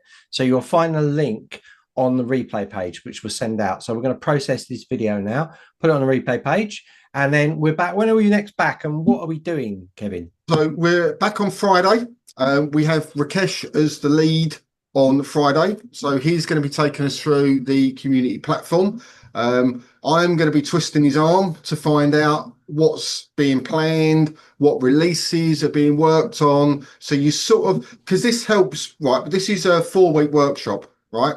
So, and you've seen last week, if you didn't watch it, and I know a lot of you didn't watch it because David asked you earlier, go back and watch session 3 of A Day with Zenler, where Rakesh talks about the chat feature that's being made live this week and all of that, because that's important and it's relevant.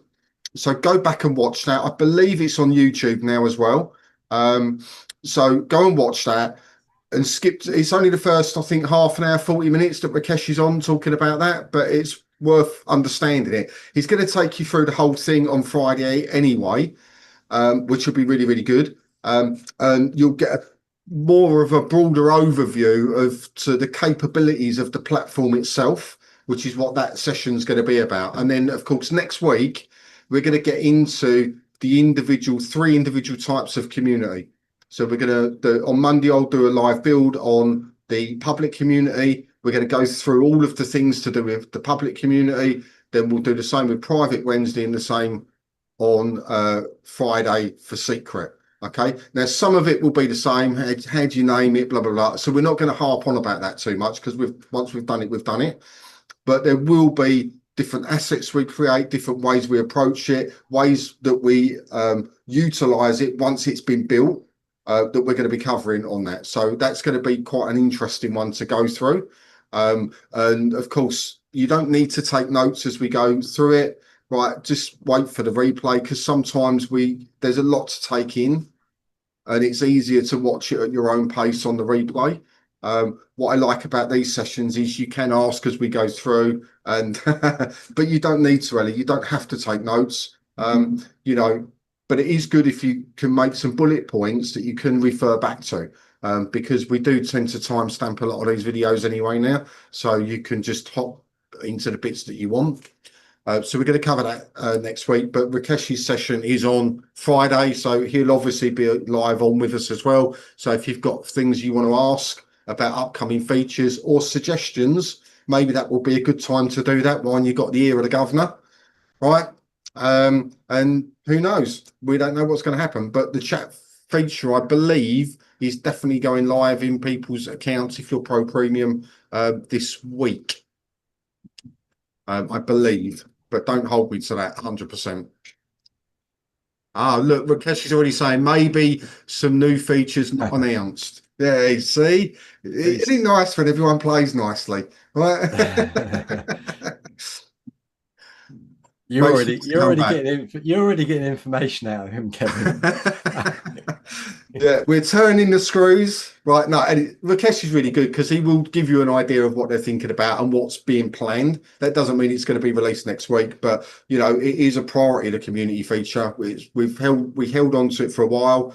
We did the launch at the end of last year. There's already been a heap of updates in the first quarter of this year that have gone in. Big updates. That private chat facility, that's a massive feature.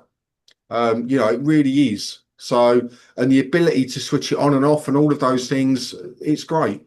So, and it's only going to get better because, you know, we recognize it's going to be a big part of for you as course creators that you need this element, a live element, something very interactive to make your courses stand out. And then you'll sell more, you make more money, you get more people in your community. Hey ho, it's great. Life's good, right? Coy, you don't look very happy, the lot of you. It's like I've just stolen a fiver off you. No, they're happy. They're happy. They're deep in thought. Ellie's got someone behind We've got the cogs working. Yeah. This. Is that a bar behind you, Ellie? Are you in the pub? It looks like no, it's not. Are you in the pub, Ellie? I'll have a pint of Guinness, thanks. Right, listen. Fantastic. Okay. Right, well, thanks everyone. David, great session as always. I think we're wrapped up now. So have a great couple of days. Get your assignment put into the Zenler community. I went in and saw all of the ones that you did earlier, which are absolutely amazing, as always. Get them in before Friday, and we'll see you back Friday. The link will be sent an hour before we join. We go live, so look out for that, and we'll see you soon. Don't forget office hours before then, Thursday. I might see you on that. See you later.